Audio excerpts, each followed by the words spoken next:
a period of reflection and constitutional change, which many of us will never have experienced in our lifetime, as we now mourn the death of Queen Elizabeth II and witness the succession of her son as the new king. And Rhiannon, we last saw Her Majesty the Queen in public, of course, just 2 days ago, when she asked Liz Truss to form her government to become her 15th Prime Minister. It was remarkable. We saw, until the end really, that determination to simply carry on with her constitutional duties. And no, she wasn't able to travel down to London to appoint her 15th Prime Minister, as she had done with all of her other Prime Ministers throughout her 70-year reign. But she wanted to make sure that she was seen by members of the public to be continuing on with those constitutional duties. And we saw that in practice there, the Queen reaching her hand out to appoint Liz Truss as her 15th Prime Minister. I think that is why this announcement of her death will be such a shock to so many. But over the last 12 months, there is no doubt that we have seen a gradual slowing down, a gradual change in the duties that she felt that she was able to carry out. I think it was important for her to be seen to carry out that handover of power between prime ministers, because we hadn't seen her in public for quite a long time. She'd obviously travelled up to Scotland, where she was enjoying her summer break. Previously, the last time that we saw her was when she visited a hospice, accompanied by Princess Anne, and that was in July. And we saw with her, she was there, once again, carrying that stick, because we know over the last 12 months, she was having difficulty with her mobility. The palace often describing it as episodic mobility problems, which did mean that sometimes she wasn't able to attend certain engagements. But I think what was striking there is to see Princess Anne alongside her. And that has been a theme that we have witnessed right throughout the last 12 months, is the family being there to make sure that when she felt she was able to go out and meet the public, as she has done, as she did right throughout her 70-year reign, they could support her and they could be there in any way that they needed her. And of course, we had the Platinum Jubilee just months ago, the first British monarch to ever mark that remarkable milestone. And we were wondering around that weekend how much we would be able to see her because of the difficulties that she'd been having. But I think you could see that she wanted to make that effort. She knew the crowds once again had come out to mark that milestone moment with her. But also that Platinum Jubilee was so central in the Queen showing her wishes for the future. There alongside her were those central key members of the royal family that she knew she was passing on those responsibilities to. The Prince of Wales, the Duchess of Cornwall, the Prince of Wales, it has to be said, now our new king, and to the other side of her, the Duke and Duchess of Cambridge and their 3 children. In those images, there was a very clear message from the Queen, a sense of future-proofing the monarchy, as she did right throughout those 7 decades, saying, this is my family, who I love very much, who I trust, who have shown already how committed they are to you, the public, how committed they are to the country and the Commonwealth, and you should trust them when it comes to me stepping back from my responsibilities. Today, of course, though, the family will be around her. They have all travelled to Balmoral to be alongside her as now we mark her death.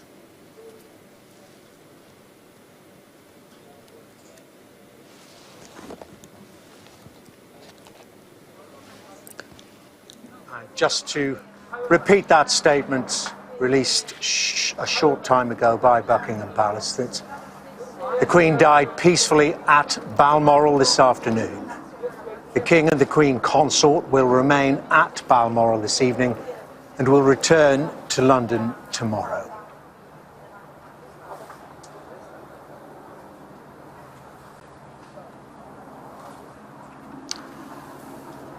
And Rhiannon Mills, our royal correspondent, is still with us. And of course, Rhiannon, this is the way things work in Britain, in the United Kingdom. With her death, we now have a king. We do. We have a hereditary monarchy. And this, I think, is something that will potentially come as a shock to some across the country. As soon as Queen Elizabeth II took her last breath, we had a new king, and that is her son and heir, formerly the Prince of Wales, and now King Charles. We do wait to find out what name he takes. There is a potential that he may change his name to a different regnal name, but we await that announcement in the next hours, days to come.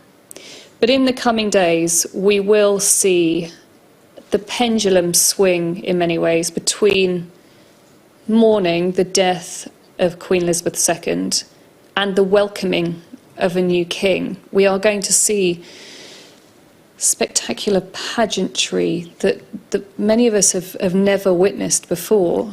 The Accession Council is where he will be made officially the new king, where he will be sworn in. That will gather at St James's Palace. We wait to see exactly when that will take place, but that will formally mark his succession, and we will witness him taking his oath, and it is at that moment that he will be proclaimed as king. I think what is striking is that at a time when most people would have retired, he is now stepping into a role that he's spent his entire life preparing for. And we have had a very long time to get to know him as the Prince of Wales, and now we will adapt to him as our new king.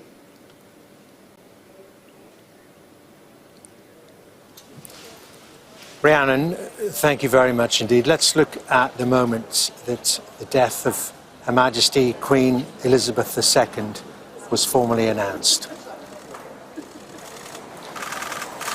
This is the short statement being brought to the gates of Buckingham Palace. Fixed to those gates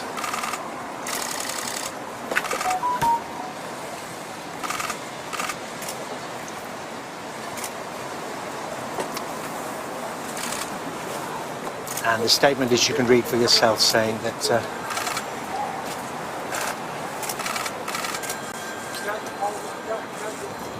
the Queen died peacefully at Balmoral this afternoon. The King and the Queen Consort will remain at Balmoral and will travel shortly to London. That in actual fact, as Her Majesty has passed in Scotland, Holyrood Palace.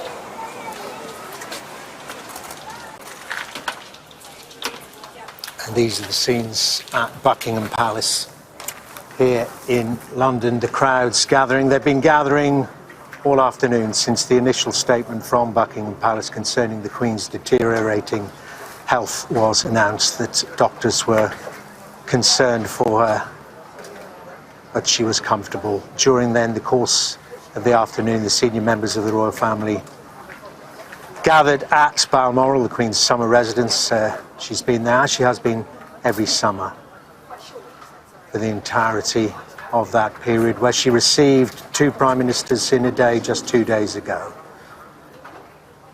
Here, the crowds gathered, and the most significant change, of course, the flagpole above Buckingham Palace, where the Union flag has now been lowered to half-mast and will remain at half-mast during the period of mourning, as we remember the life, the passing of Her Majesty Queen Elizabeth II in this her Platinum Jubilee year.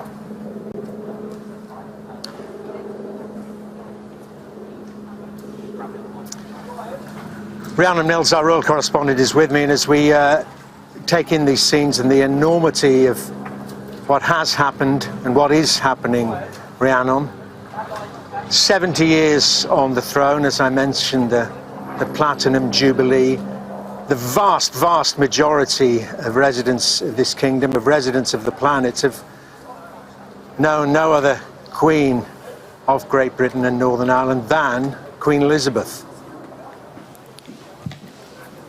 She truly was a unique figure, and the enormity of this moment, not just for this country, but also the world, should not be underestimated. Probably one of the most recognisable women around the world, and a woman who, without fuss, carried on those duties right until the very end.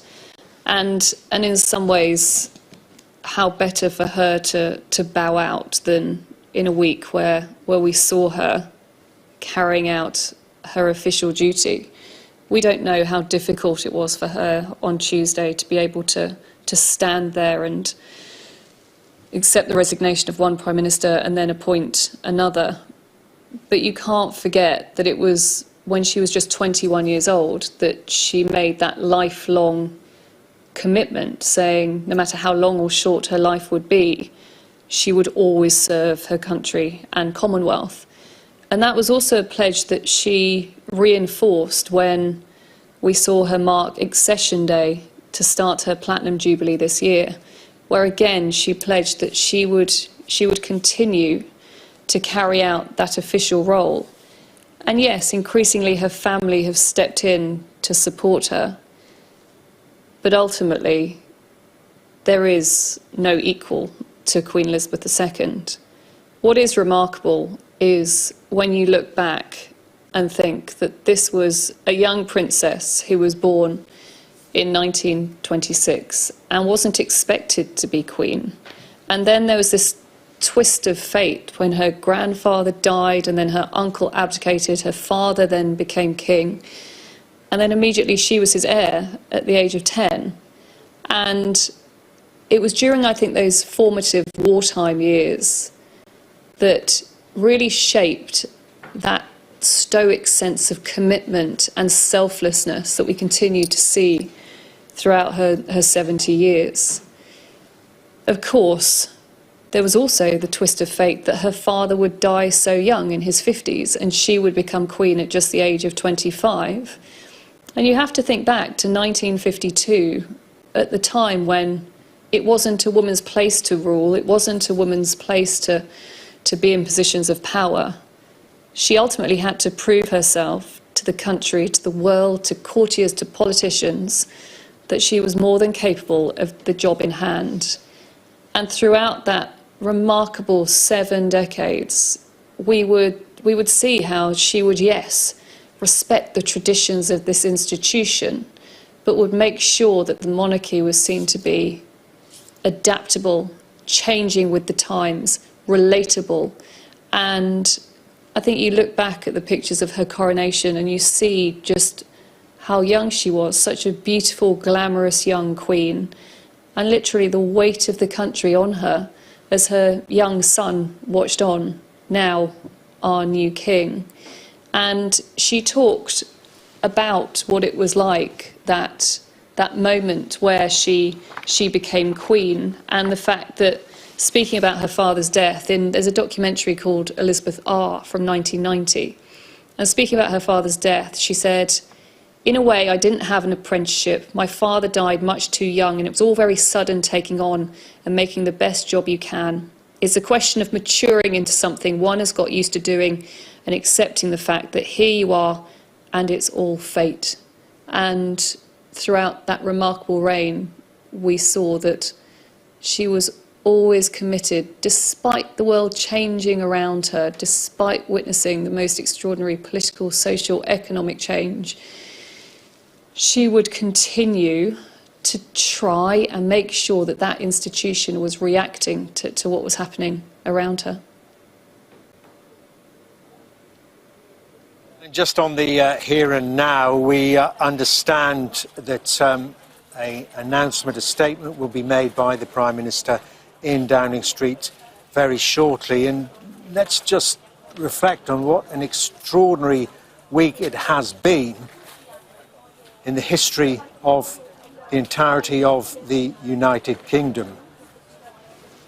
The passing of our head of the state after 70 years on the throne, 2 days after a change of Prime Minister. We really are in a moment of constitutional upheaval and transition, and this is the statement also posted formally on the gates of Buckingham Palace, where in the past, of course, that device has been used for much happier news. You'll be more familiar with it, I suppose, to announce the birth of royal babies over the year. This the saddest of news being confirmed on the gates of Buckingham Palace, that the Queen, I'll read it to you again, the Queen died peacefully at Balmoral this afternoon. The King and the Queen Consort will remain at Balmoral this evening and will return to London tomorrow. And we also caught a glimpse there, another sombre symbol of the flag fluttering at half-mast,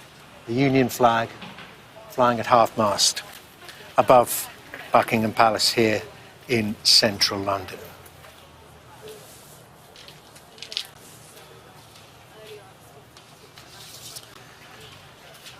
And as I say, not too very far away from Buckingham Palace, over in Downing Street,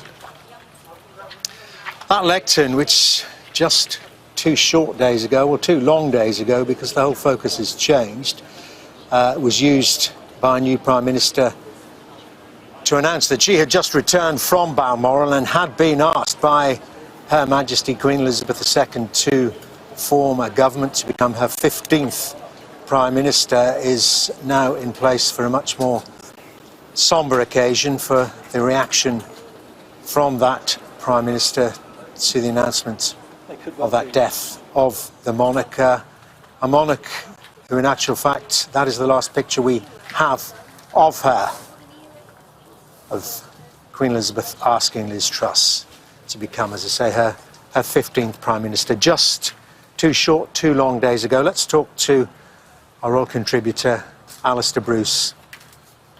Alistair, simply your thoughts. The Queen's death marks the end of the Elizabethan era that we've all lived through. And I think what's been wonderful is that she started serving the nation at the age of 25 as Queen, and literally up to 2 days before the angels called her, she played her part as sovereign. And I think throughout it, she has smiled with us, she has been sad with us, but she's always led us. And as she went to her coronation with Prince Philip at her side, she dedicated her life to do precisely what she has now done. And I don't think any nation could ask for more. And I know that one of the last things she would have wanted to achieve was a tidy and sensible transition to the new king. And that will be happening privately. It will have been a private family time today at Balmoral. But almost immediately, the process of the constitution into which she stepped in 1952 will, in its own way this year, move forward to take the crown that she carried from her father onto her son. And I think that it is the example she's always given, not only as Queen, but also as head of the Commonwealth, in massively changing times, that he will always have as a guide. But you're right, Dermot, we wait, of course, for the Prime Minister of the United Kingdom to, at this moment of transition, give guidance to the nation in that point of political leadership that she holds, so that the King, who takes on the constitutional position of sovereign, can pass into this new position he holds, so brilliantly past him with the death of the Queen. And it's hard to adjust to, Alistair, isn't it? The King, because that's what happens. There is no interregnum. The transition is instantaneous. We now have King Charles, if he decides to stick with that name, King Charles III. When Churchill spoke to the nation soon after the Queen acceded to the throne at the early death of her father, he said that he, like many of his generation, would once again be able to sing God Save the Queen. And of course, he remembered the time of Queen Victoria. But undoubtedly now, with the return of a king, there are many in our sort of parents' and grandparents' ages who may well still be alive to sing God Save the King again, as they did in 1952. And it is, Dermot, a continuity. It is a tapestry of time. And the crown weaves its way in and out of the strands that we throw before it.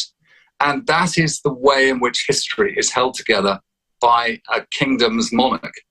And it is part of the continuity that the political processes must come and go, the arguments must take place, Parliament must exist and show the anguish and hopes and disappointments of the nation, but that the crown which the Queen wore is one that completes continuity and is passed to the new king.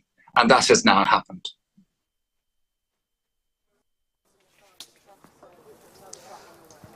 So, Alistair, what happens now in terms of lying in state? Well, the Queen is at peace at Balmoral. She's surrounded by her family, and any of us who've lost a parent will know how poignant a time that is. And of course, for the new king, there can only be a short period of contemplation, because immediately he must return to London and there will be the Accession Council. The Accession Council is a tradition that is broadly English but has encompassed the whole of the United Kingdom. It comes from the old Saxon Witanagemet, which was when, after a monarch died in Norman times and Saxon times, all the great people of the nation would come together and they would choose who would be the successor. We have, of course, through primary legislation, a clear knowledge that the heir apparent and now king is Prince Charles, the Prince of Wales, who has now acceded to the throne. So at the Accession Council, this will be formalised. But before anything can happen, the new monarch will be asked if he will acknowledge and respect the independence of the Church of Scotland. And assuming he says that he will, he then becomes formally king. And then we will have an announcement in Friary Court at St James's Palace, given by the Garter King of Arms, which will be repeated in different parts of the United Kingdom, proclaiming the new king, with the words that will go along the lines of, following the death of our late sovereign of blessed and happy memory, the crown is now come to the high and mighty prince. And we will then, in due course, find out by which name the new king was to speak.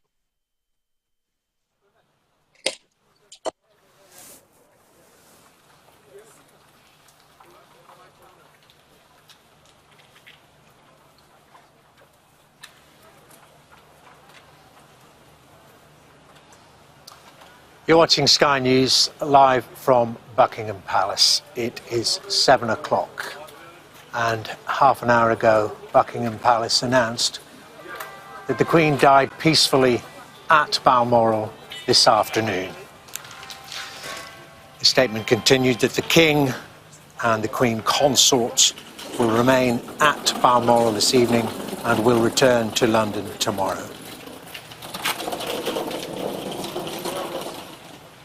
A very brief statement saying very clearly what we feared, certainly throughout the day after an announcement was made about the Queen's deterioration in her health, and that her doctors were deeply concerned about her conditions. And this is the formality of the process. a process so familiar to so many of us when it comes to the births and marriages that take place within the royal family. Well, this also the process by which a royal death is formally announced. Posted outside the royal palace is that statement that the Queen died peacefully at Balmoral. It was announced at about 6:30 this evening, and that the King and the Queen Consort, that's King Charles III now, and the Queen Consort Camilla, will remain at Balmoral this evening. They travelled up there during the course of the afternoon to be with Her Majesty the Queen, to be with Charles's mother, and they will remain there this evening, returning to London tomorrow. And that, the symbol that we will become familiar with over the next few days and weeks, the flag, the Union flag flying at half-mast above Buckingham Palace here in central London. Let's talk to our royal correspondent, Rhiannon Mills. And Rhiannon, the news we all feared during the course of the day since we got that statement at about 12:30 about the Queen's condition, and then 6 hours later, that sad news. And I think it will come as an enormous shock to people right across this country and across the Commonwealth, because it was only on Tuesday that we saw her carrying out one of her key constitutional roles, welcoming her 15th Prime Minister. And yet now we are mourning the death of Queen Elizabeth II.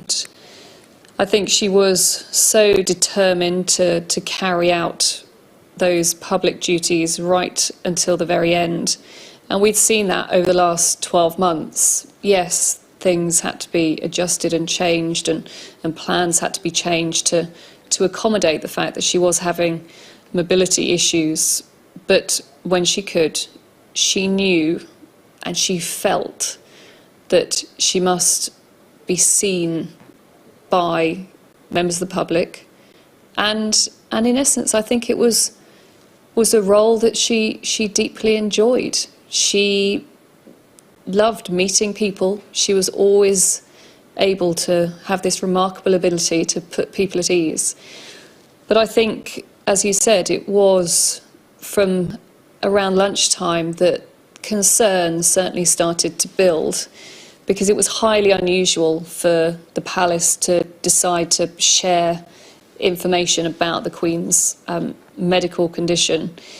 Around 12:30, they told us that the Queen's doctors were concerned for her health and had recommended that she remain under medical supervision. And at the time, we were thinking, well, was it because Tuesday was too much? She was too busy. But clearly, for whatever reason, there was a swift decline over the last 48 hours as she remained in a place that she loved, Balmoral, her summer retreat, where year after year she was always surrounded by her family. And that was precisely the case this afternoon. The palace, on announcing that the medical household were concerned about her, also again made the unusual step of announcing that her family were heading there, including the Prince of Wales and the Duchess of Cornwall. The Prince of Wales, who is now our king. We have just had a statement through from His Majesty the King at the time of the Queen's death, and I can read that to you now. In it, he says, "The death of my beloved mother, Her Majesty the Queen, is a moment of the greatest sadness for me and all members of my family. We mourn profoundly the passing of a cherished sovereign and a much-loved mother. I know her loss will be deeply felt throughout the country, the realms and the Commonwealth, and by countless people around the world. During this period of mourning and change, my family and I will be comforted and sustained by our knowledge of the respect and deep affection in which the Queen was so widely held." So there is the first statement that we've had from the new king, maybe King Charles. It is his decision whether or not he chooses a new regnal name, but they're paying a very heartfelt tribute to, as he describes, my beloved mother, but explaining how the family will take great comfort in the knowledge of how the country, the Commonwealth, felt about her, the respect and deep affection in which the Queen was so widely held. Rhiannon, many thanks. Rhiannon Mills, our royal correspondent there. Let's just to alert you to what we're expecting to see in Downing Street in a short time. The lectern where announcements are made has been erected just outside number 10, where the new Prime Minister, just a couple of days into the job, Liz Truss, is expected to make a statement to the nation about the passing of Her Majesty the Queen, Queen Elizabeth II. That statement, very short, that the Queen died peacefully at Balmoral this afternoon, and we know that she was surrounded by the closest members of her family. All four of her children travelled up to Balmoral, or were in Scotland, to be at her side in her last few hours. And we understand, and you heard there from the statement read out by Rhiannon, that the King and the Queen Consort, deeply saddened, will remain at Balmoral this evening. Charles with his mother, and will return to London tomorrow. It, of course, comes just 2 days since that lectern was used by Liz Truss to address the nation on becoming the new Prime Minister. Let's listen to the Prime Minister. We are all devastated by the news that we have just heard from Balmoral. The death of Her Majesty the Queen is a huge shock to the nation and to the world. Queen Elizabeth II was the rock on which modern Britain was built. Our country has grown and flourished under her reign. Britain is the great country it is today because of her. She ascended the throne just after the Second World War. She championed the development of the Commonwealth from a small group of 7 countries to a family of 56 nations, spanning every continent of the world. We are now a modern, thriving, dynamic nation. Through thick and thin, Queen Elizabeth II provided us with the stability and the strength that we needed. She was the very spirit of Great Britain, and that spirit will endure. She has been our longest ever reigning monarch. It's an extraordinary achievement to have presided with such dignity and grace for 70 years. Her life of service stretched beyond most of our living memories. In return, she was loved and admired by the people in the United Kingdom and all around the world.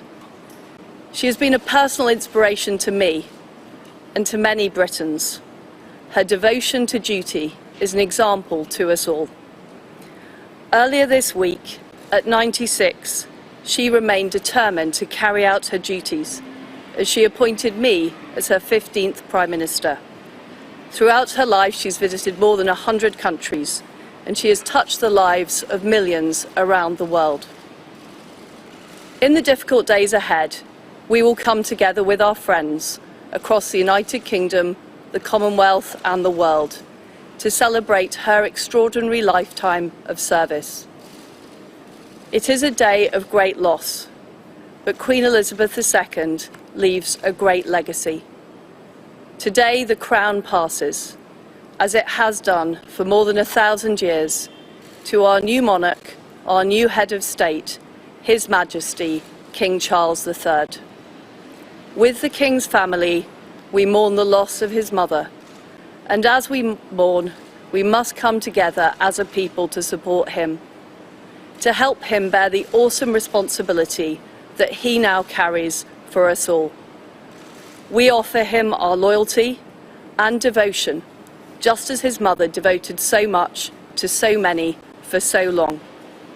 And with the passing of the second Elizabethan age, we usher in a new era in the magnificent history of our great country, exactly as Her Majesty would have wished, by saying the words, "God save the King."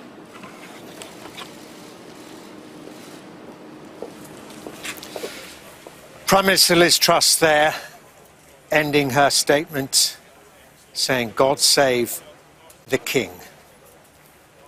Liz Truss there reflecting that it was just 2 days ago that she had been to Balmoral to be received by Her Majesty and asked to form a government, asked to become her 15th Prime Minister. That's the last image we have of Her Majesty Queen Elizabeth II, whose death was announced today. Liz Truss also spoke for the nation when she talked of the devastation, the shock that we all feel. She said that Queen Elizabeth, who spanned 70 years on the throne, was the monarch that the vast majority of citizens of the United Kingdom ever knew. The rock, Liz Truss said, on which modern Britain was built. The Prime Minister described Queen Elizabeth as the very spirit of Great Britain and said that spirit will endure. And she also reflected on, as we all will be over the next few weeks, months and many, many years to come, on Her Majesty's devotion to duty. To the end, her life was devoted to service, to carrying out her duties as the monarch, the longest-serving monarch in the history of Great Britain and the United Kingdom. This, her platinum year.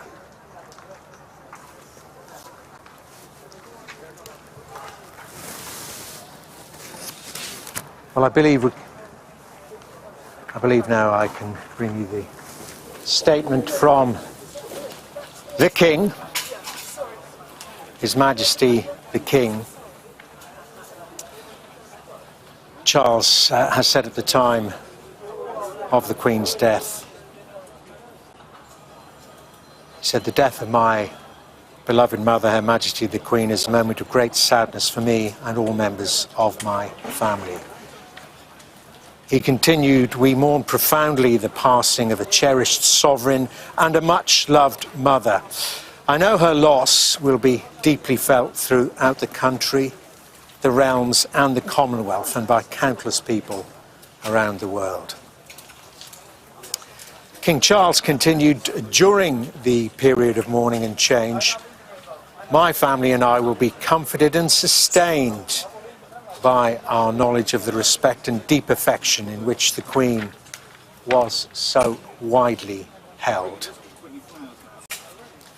That from the King, as Liz Truss, the Prime Minister, referred to him as King Charles III. Let's talk to our royal correspondent, Rhiannon Mills. And the issue, I know it's a minor issue at this time, Rhiannon, in some of the great scheme of things, the issue of the regnal name still not necessarily decided. No, it's not entirely clear, and we did hear Liz Truss there referring to the new king as King Charles III, but, and this might come as a surprise to some, there is a possibility that he could use one of his other names, as we have seen from other past sovereigns. So we wait for official confirmation on the name that he will definitely go by, and I think that is also going to be the case when it comes to what we see unfold over the next 10 days or so. We have already seen some of the formalities that we would have anticipated. So, for example, the Union flags flying at half-mast. We've also seen the announcement being put on the gates there, announcing the sad passing of Queen Elizabeth II. But we wait to see exactly how the next few days will pan out. But what we can see is that already the transition has seamlessly happened. And I think for some that will compound the shock. It's hard to take in some ways already, the fact that we are talking about the passing of a much loved head of state after only seeing her a couple of days ago carrying out her duties. But also now we do have a new monarch, and already he wanted to make sure that he was able to send this message to people across the country and the Commonwealth. And it's a very warm message, where he talks about the death of his beloved mother and how the love and respect with which she was held across the country is really going to comfort and sustain the rest of the family. But in the coming days, we will see this transition happen seamlessly in terms of his succession being officially confirmed at the Accession Council. Interestingly, also within the message explaining and announcing her death, it talked about how the King and the Queen Consort will travel to London. And that was something that the Queen very clearly expressed in her Accession Day message at the start of the year, when it came to, I think, trying to future-proof the monarchy, to try and stop the unnecessary questions that some may think were unnecessary on the event of her death. And one of those was going to be how the Duchess of Cornwall, Camilla, should be referred to. Because you have to remember that when the Prince of Wales and Camilla got married, it was expressed that she would become Princess Consort at the time, because there was a sensitivity, of course, around that relationship. In the Queen's Accession Day message this year, she very clearly showed her support and affection for Camilla, saying she should be a future Queen Consort. She appreciated how much of a support Camilla is and will continue to be, especially in the coming days and weeks, for her son as he takes over this role. So already we see in what's happening now the impact that Queen Elizabeth II had when it came to continuing to shape how the future of the monarchy is going to look. Rhiannon, many thanks. Let's cross now to our political editor, Beth Rigby. Beth, we just heard a statement from the Prime Minister, and what a day, what a week it has been for Liz Truss. Just became Prime Minister, just unveiled a major economic plan, and now speaking for the nation about her sadness, her devastation about the death of Queen Elizabeth. Yes, Dermot, this is a Prime Minister who has been in the post for but 2 days and actually only was with the Queen a couple of days ago, now barely into number 10, having to come out and try and somehow speak for the nation and to the nation about the loss of Her Majesty the Queen. She gave a speech, I think, that was in 3 parts, really.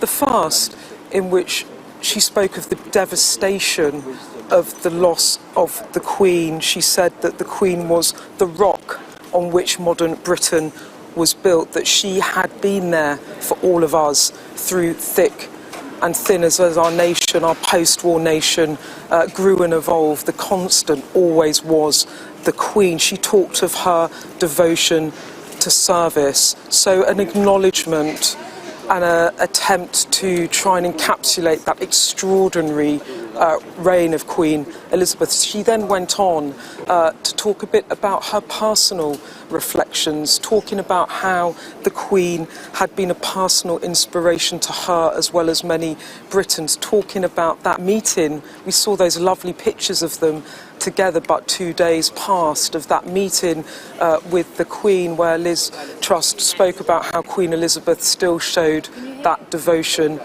to duty. And then she moved on to the final section, in which she said that it was a time to come together and mourn the loss of the Queen with family and friends, but also to look forward to the continuation of the monarchy, and she spoke about a nation needing to come together to support Prince Charles III as he ascends to being the king. And she said that we offer him our loyalty and devotion. She said, with the passing of the second Elizabethan age, we usher in a new era, ending that speech, God save the king.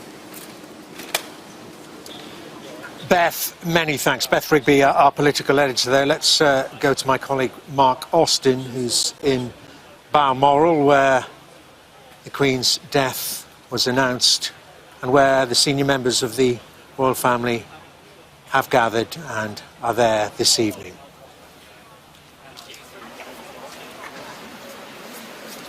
Yes, good evening from Balmoral, where this evening the Queen is at peace. She is surrounded by Prince Charles, King Charles, now Princess Anne, Prince Edward, Prince Andrew, also Prince William is here, and we are told that Prince Harry is on his way now from Aberdeen Airport to here in Balmoral.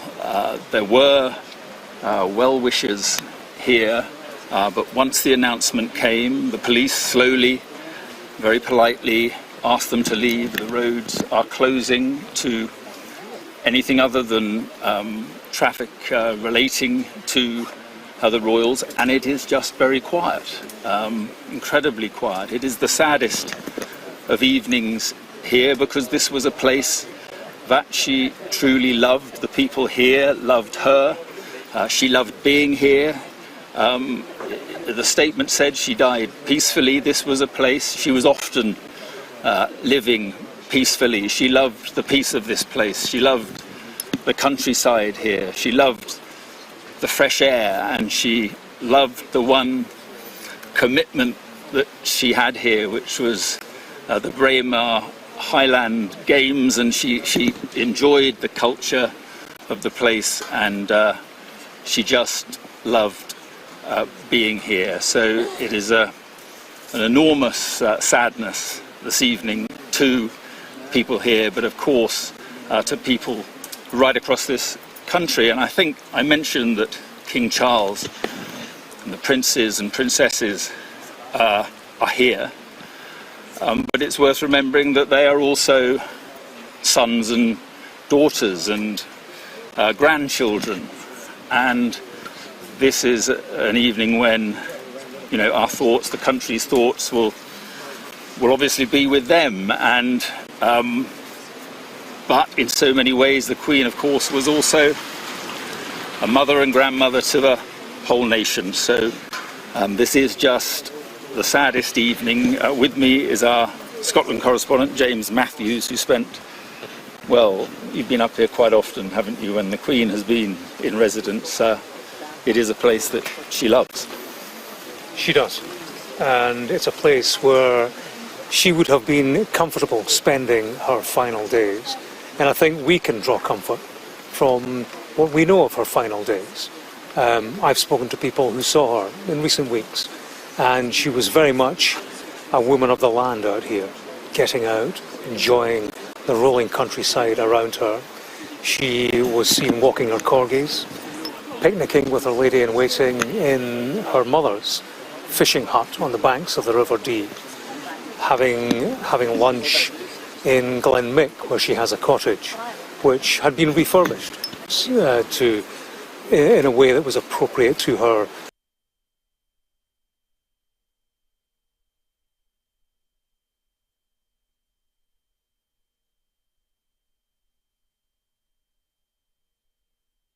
In a place where 25 years ago the family were located when Princess Diana died. We saw the pictures of Prince William driving his uncle, Prince Andrew, Sophie and Edward into Balmoral about an hour and a half ago. That face of grief on Prince William's face was similar to the look of grief I saw on the child Prince William when his mother died. When we watched Prince William and Harry walk this road looking at floral tributes to their mother, tonight they will be reunited again. Harry has landed at Aberdeen Airport. We expect him to arrive here within some 15-20 minutes. It's a time for the family to come together. They have lost a mother and a grandmother. They will come together in grief, in comfort and in warmth, in a place where they know comfort and warmth and family. They will be together tonight, and as you say, Harry is expected to arrive any moment now. But let's just talk about the coming hours and the coming days. We know, because of the statement, that King Charles, the Queen Consort, will be on their way back to London pretty shortly. They'll be back, we're told, tomorrow. But what about the body of Her Majesty the Queen? There will be a period of national mourning. I mean, there has been a plan in place for some considerable time, possibly to be fine-tuned now that we are where we are.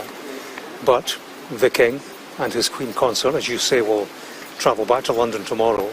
They will visit all, or the King will visit all 4 home nations. There will be that period of national mourning up until the funeral. In terms of the Queen's body, it will remain here for now, but that will be moved to St Giles Cathedral, just off the Royal Mile in Edinburgh, and thereafter to Buckingham Palace. Yeah.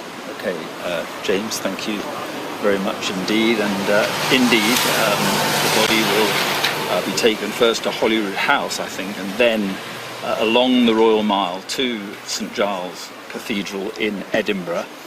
And then the plan is for the Queen's body to be transported by train. The royal train will take the Queen from Waverley Station down to London. But as I say, at the moment, the family, most of the family have gathered. Prince Harry is on his way, Dermot, and here at Balmoral, just a sense of overwhelming sadness.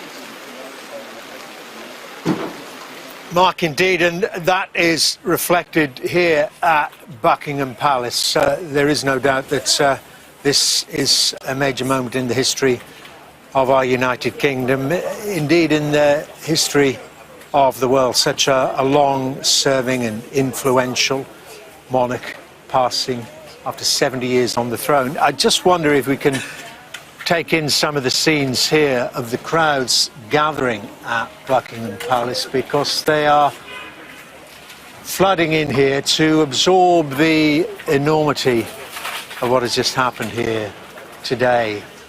Thousands of people now. When I first arrived here during the course of the afternoon, there was that brief statement from Buckingham Palace about the deterioration in the Queen's health, and that her doctors were concerned about her, but she was remaining at Balmoral as those members of the royal family gathered to be at her side. Well, then the sad news came at about 6:30 this evening, and since then the crowds are flooding in, as you can see there, quietly absorbing the situation, quietly, I imagine, paying their respects as well, and taking in the symbolism of what that flag flying at half-mast tells us. Right slap bang in the centre of the roof of Buckingham Palace, fluttering in the light breeze of a rather gloomy September day, reflecting the mood of so many people here.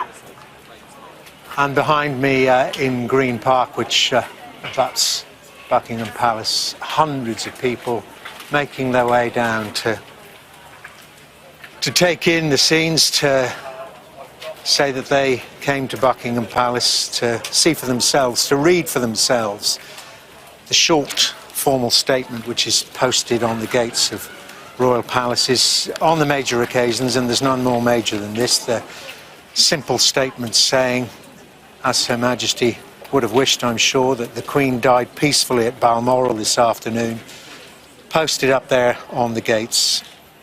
And the King and the Queen Consort will remain at Balmoral this evening and will return to London tomorrow. And Rhiannon Mills, our royal correspondent, joins me. And Rhiannon, I'm sure you're taking in these scenes as well. It is quite something just seeing the people silently, respectfully, just wanting to somehow be part of this, to to say that they were present at the passing of a monarch, a much-loved monarch, the longest reigning monarch, well, not just in our history, but in just about every country in the world's history. I know there are a few that served a little bit longer. Quite extraordinary scenes, Rhiannon. Yeah, and I think it's important to stress that her age, 96 years old, a remarkable age to live until, but it shouldn't detract from the enormity of this moment. Most of us can't remember a time when she wasn't Queen, and she was a woman who was recognised not just in this country but right around the world, and held in such high esteem and respect by members of the public, politicians, religious leaders. Everywhere she went, crowds would come out to see her. And what is wonderful is when you look back at footage from those early days of her reign, where literally hundreds of thousands of people would come out onto the streets to see this glamorous young queen and her handsome Prince Philip, alongside her. And yes, her look and her demeanour, and the world changed during her 7 decades as Queen, and yet largely it was deemed that she never put a foot wrong. And I think also when you consider public figures that we see today, it's often about their brand, it's about them, it's about their personality. And yet one person once said that the Queen, she had the conviction to be boring. She wanted to keep herself private at times. It wasn't about her, it was about her role. I think we will see a couple of things play out over the next couple of days. Of course, huge constitutional change. Some may describe it as a constitutional earthquake, as we feel the reverberations of what has happened. We now automatically have a new king, and it's literally been confirmed in the last few moments that the new king will be known as King Charles III. Now, at home you might be thinking, well, of course he would be, but actually when it comes to a change in reign, the new sovereign is able to choose a different name, and of course we've seen that throughout history. So instead of being King Charles, he could have chosen any of his other names, which are Philip, Arthur or George. However, we now know that he will be King Charles III. He also takes on other titles, so Head of the Commonwealth, Commander-in-Chief of the Armed Forces, Supreme Governor of the Church of England. So we have the constitutional change, we have the change in head of state, but I think what we're also going to see, and I think you're already probably seeing there at Buckingham Palace, you will have a greater sense of this, is a sense that people want to come together, a collective sense of shock and mourning. It was, after all, only 2 days ago that we saw her still carrying out her constitutional duties. And as Liz Truss said in her speech, there are going to be difficult days ahead where communities will come together, just as we have done right throughout her reign to mark those milestone moments, to pay our respects to what was a life devoted to service.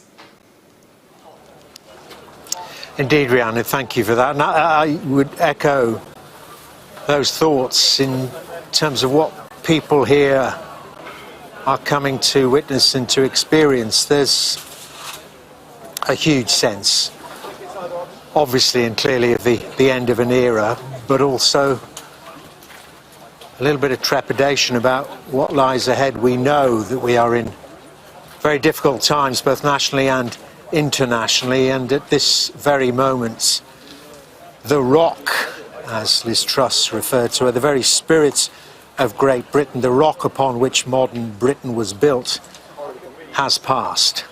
And in just one short week, we have had the changing of a Prime Minister, and now the passing of our longest-serving head of state, the rock upon which Britain was built. Alistair Bruce, our royal commentator, joins me now. And Alistair, just on that confirmation now that the King will be King Charles III and Camilla, Queen Consort. Yes, it's a moment of continuity and a moment of great sadness. I think for a nation recognising that the Queen is now dead, it must be a great shock for the new King that instantaneously, while he fathoms the loss of his mother, there will be red boxes to be dealt with. There will be the work that the Queen didn't quite finish yesterday. And he must now continue the function of government as head of state immediately.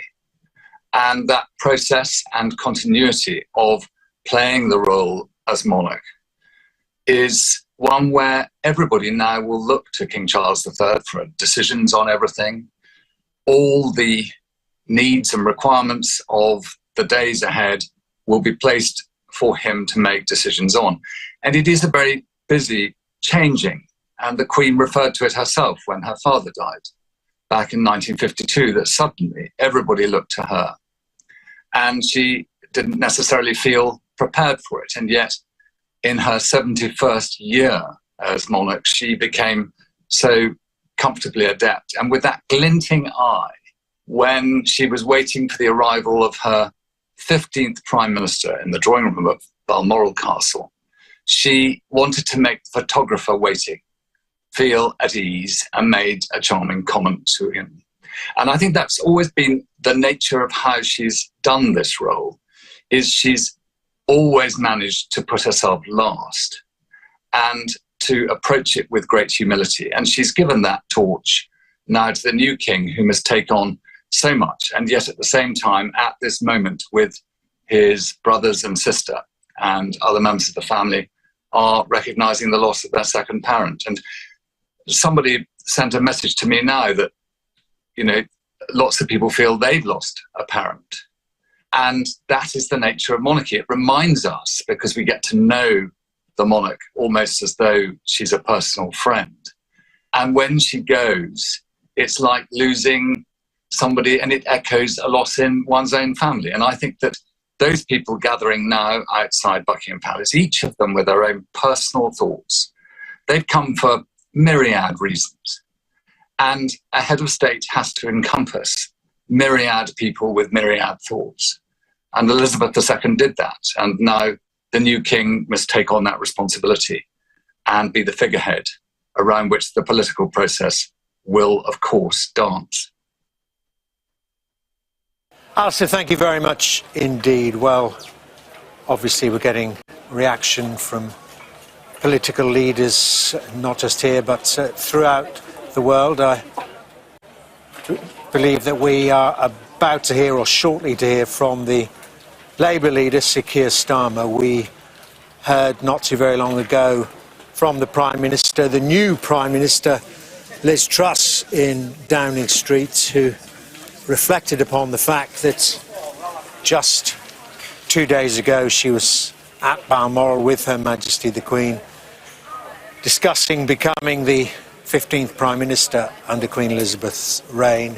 And 2 days later she was paying tribute to her on behalf of the nation, expressing how devastated she was, and that what a personal inspiration Her Majesty had been to Liz Truss in particular, through her devotion to duty.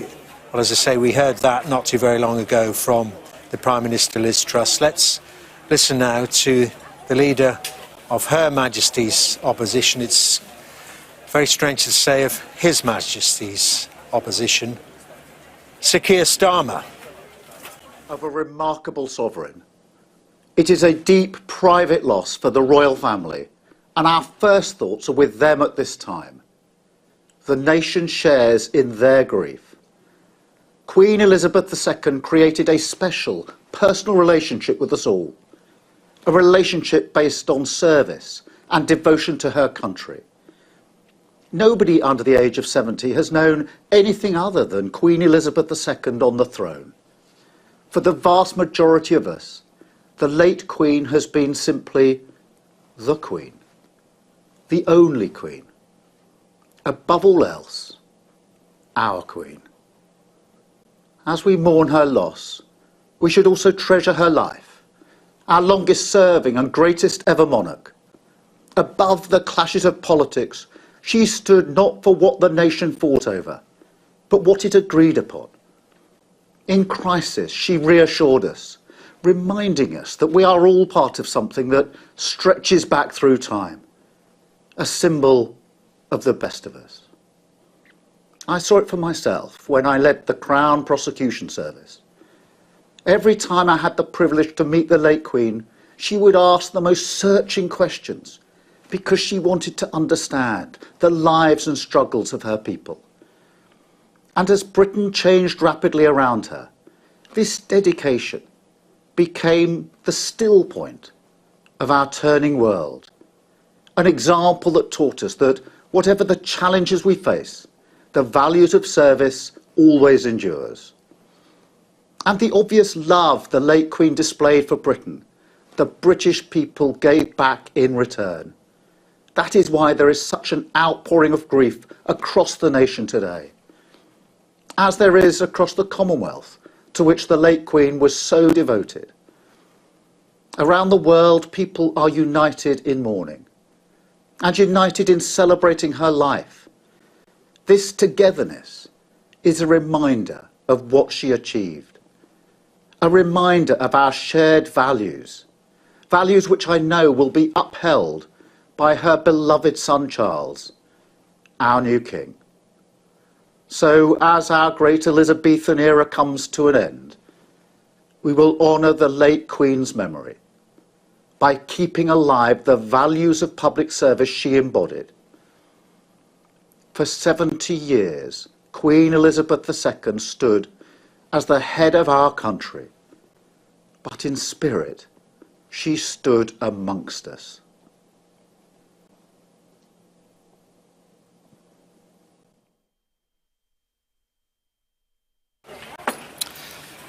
Sir Keir Starmer, the Labour leader, the leader of His Majesty's opposition, reflecting the thoughts of so many millions of people, reflecting on the life of Queen Elizabeth II, whose death was announced a couple of hours ago.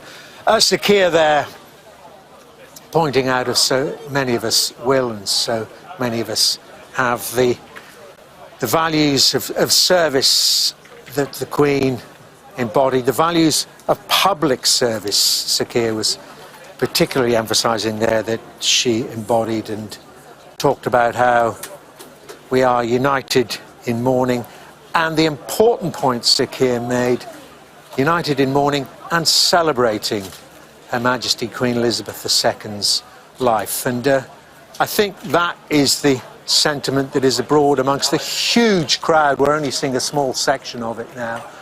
The huge crowd that is gathering here at Buckingham Palace. It started just shortly after that sad announcement about the Queen's passing, and the crowd's just continuing to grow in the gloom of this September evening. People walking around quietly, respectfully. They want to be here, they want to be part of this epochal change, this end of an era, the end, as Sir Anthony Selden, the noted historian and author, put it, the end of the second Elizabethan era. And both Elizabethan eras, as we will be reflecting on over the next few days and weeks, quite extraordinary in the change that the nation saw under those two queens. Too long ago for me to fully remember the massive changes that took place under Queen Elizabeth I, but I've lived through a fair few years, and I, like so many millions of fellow citizens, have only known one monarchy in my lifetime. And there you can hear, every now and again, breaking out just spontaneous applause.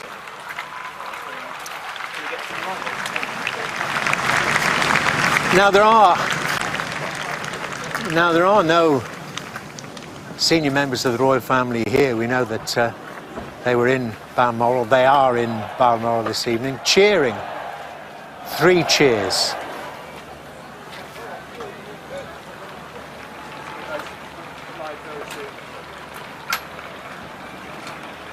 Spontaneous 3 cheers for the life of Queen Elizabeth II, and of course inevitably the lights of the camera phones flashing throughout that crowd.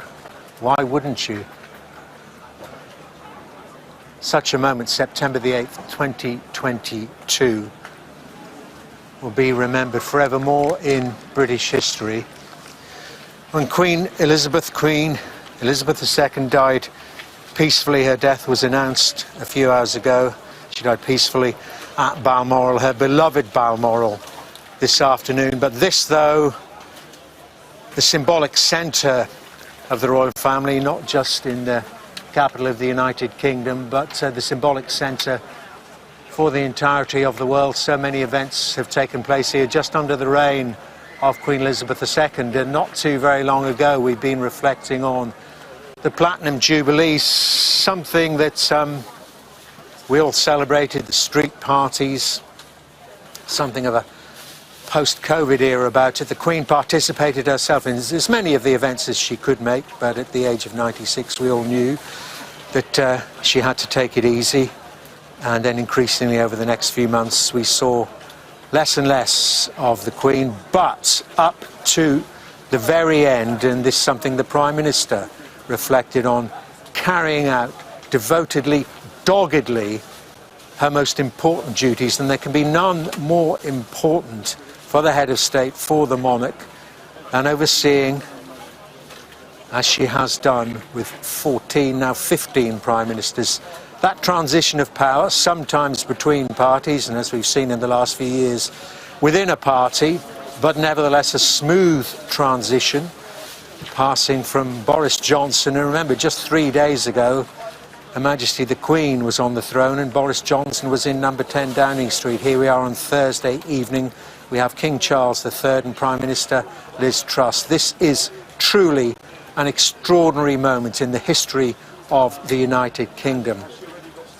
Not least because we know not what we face over the next few months, something that Liz Truss was addressing today on the economic and political side, but we're not thinking about that this evening. Of course we're not. We're thinking about what this means individually, what it means to each and every one of us, what of course it means to a family, a tight-knit family, to so many people, perhaps a slightly odd, a slightly strange, a slightly dysfunctional family in some cases, but there is no other family like the royal family. Of course there isn't. We've chosen to have such a family. They serve us. We look at them, and my goodness me, we mourn with them now. We're looking at them now. We're drinking in this scene with the flag, not fluttering anymore, but lying at half-mast above Buckingham Palace, telling us that Her Majesty the Queen, Queen Elizabeth II, has passed. She, of course, passed away, and so many people commenting upon this, at her beloved Balmoral Palace. Balmoral in Scotland, of course, where she spent so many summers, indeed all her summers, ever since she was a young girl. It was where her beloved mother and father first took her from the day she was born, and she followed on that tradition with her own family. So many months, so many years spent there. And talking of Scotland, we've got reaction now from the First Minister of Scotland, Nicola Sturgeon. This was her speaking a few moments ago. Like everyone across Scotland, the United Kingdom, indeed the world, I feel a deep sense of sadness on the death of Her Majesty the Queen. On behalf of the people of Scotland, I offer my sincere and heartfelt condolences to the King, the Queen Consort, and to the entire royal family. There will be many opportunities in the coming days to reflect fully on the Queen's extraordinary life and service. For more than 70 years, Queen Elizabeth has been the great constant in our national life. She has inspired us, on occasion comforted us, and always personified values we hold dear. Throughout her reign, she performed her duties with exceptional wisdom, dedication and fidelity. Scotland loved, respected and admired her, and by all accounts, Her Majesty was rarely happier than when she was here in Scotland at her beloved Balmoral, a fact I have been privileged to observe personally. I hope it will be a source of comfort to her family that she spent her final days in a place that she loved so much. This is a moment of acute loss and profound sadness. It is also a moment of enormous significance. The passing of Queen Elizabeth marks the end of an era. Our nation is in mourning. My hearts and my thoughts, and I know those of people across Scotland, are with the royal family at this deeply sad moment.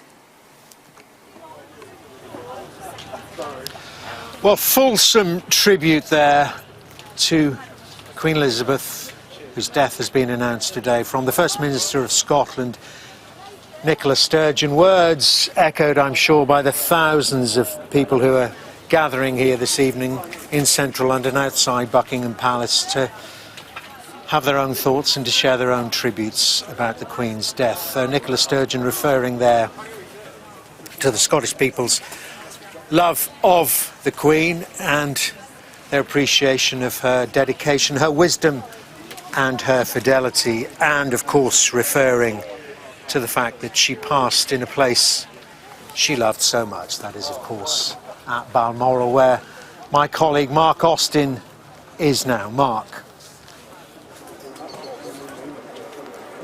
Yes, thanks very much, Dermot. And it's interesting that I was just listening in my ear, Dermot, to those cheers that rang out outside Buckingham Palace. 3 cheers, I think you said, and I heard them in my ear, and it was so incredibly moving, because we're going to see a lot of formality in the coming days. We're going to see a lot of sadness, a lot of ceremony, but it's going to be little moments like that that you witnessed down there outside Buckingham Palace, those cheers.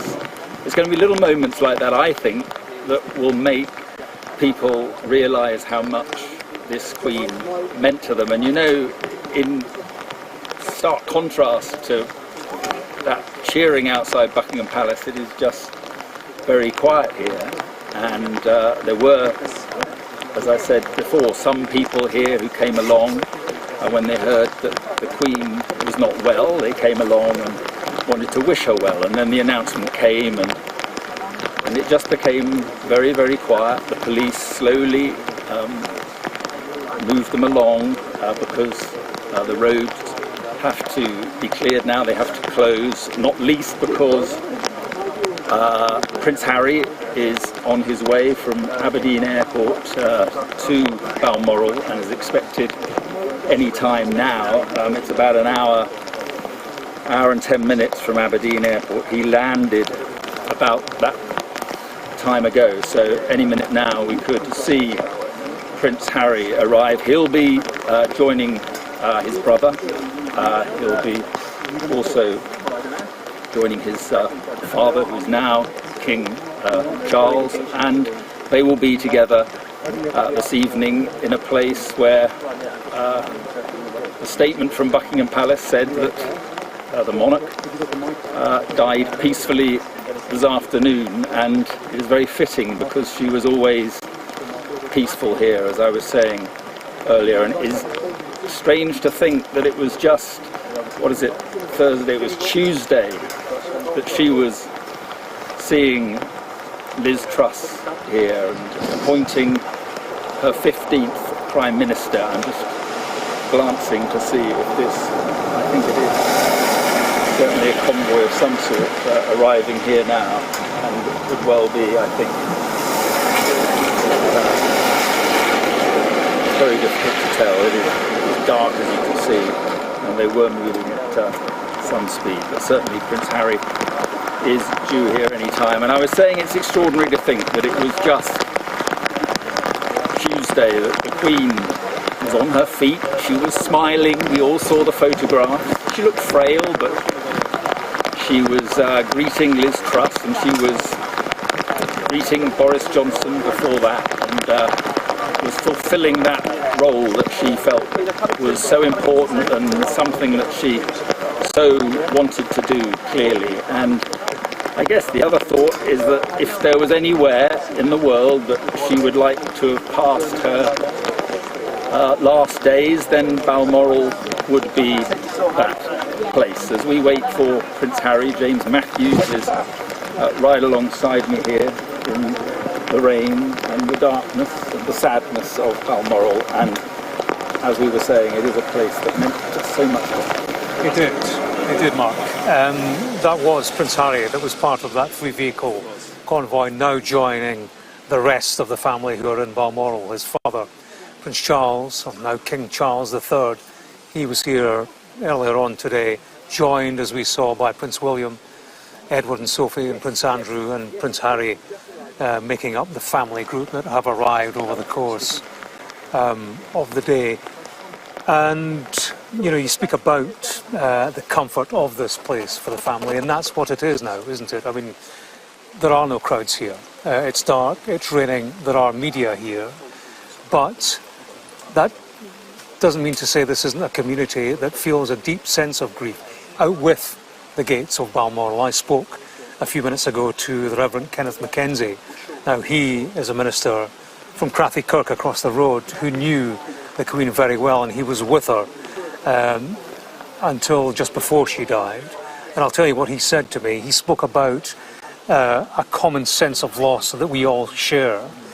And he said hers was a long life, a life shaped by faith infused with grace and characterised by selfless service. I think that's a feeling that is shared in this community, certainly, and much further afield. This is a community in which she was a familiar figure.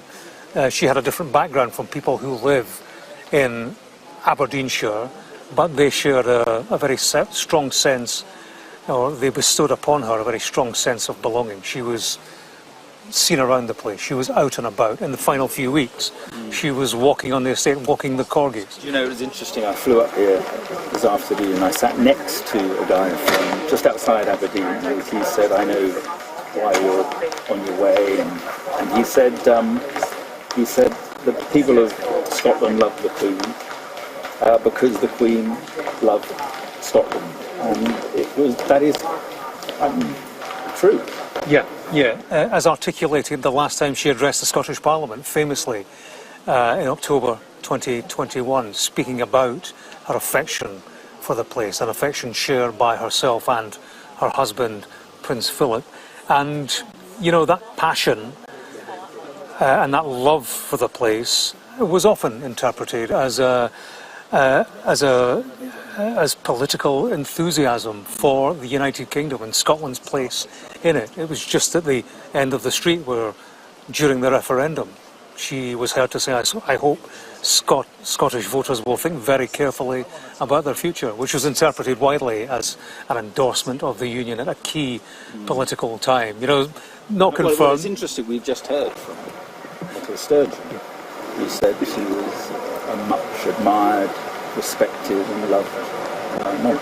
Yeah, a monarch who transcended the bitterness and the division of the political playground that we live with in this country, north of the border in particular, when it comes to constitutional politics. A woman admired by all, a role model, a woman who bestowed unity on those around her, and one, of course, that we can grieve as a period of national mourning begins between now and the funeral, a structured period of national mourning. Yeah, absolutely. Okay, James, for the moment, thank you very much. And just to bring you up to date from here in Balmoral, Dermot, Prince Harry has, we're told, just arrived. We saw his vehicles, I think you saw his vehicles just a few moments ago. So Prince Harry has joined his brother and the other members of the family at Balmoral. Back to you, Dermot.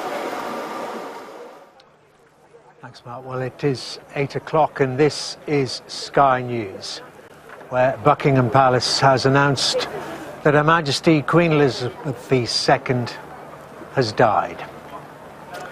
In a statement earlier this evening, the palace said this. It's a short statement. It said that the Queen died peacefully at Balmoral this afternoon. The King and the Queen Consort will remain at Balmoral this evening and will return to London tomorrow. That was a statement posted on the gates of the Royal Palaces at about 6:30 this evening.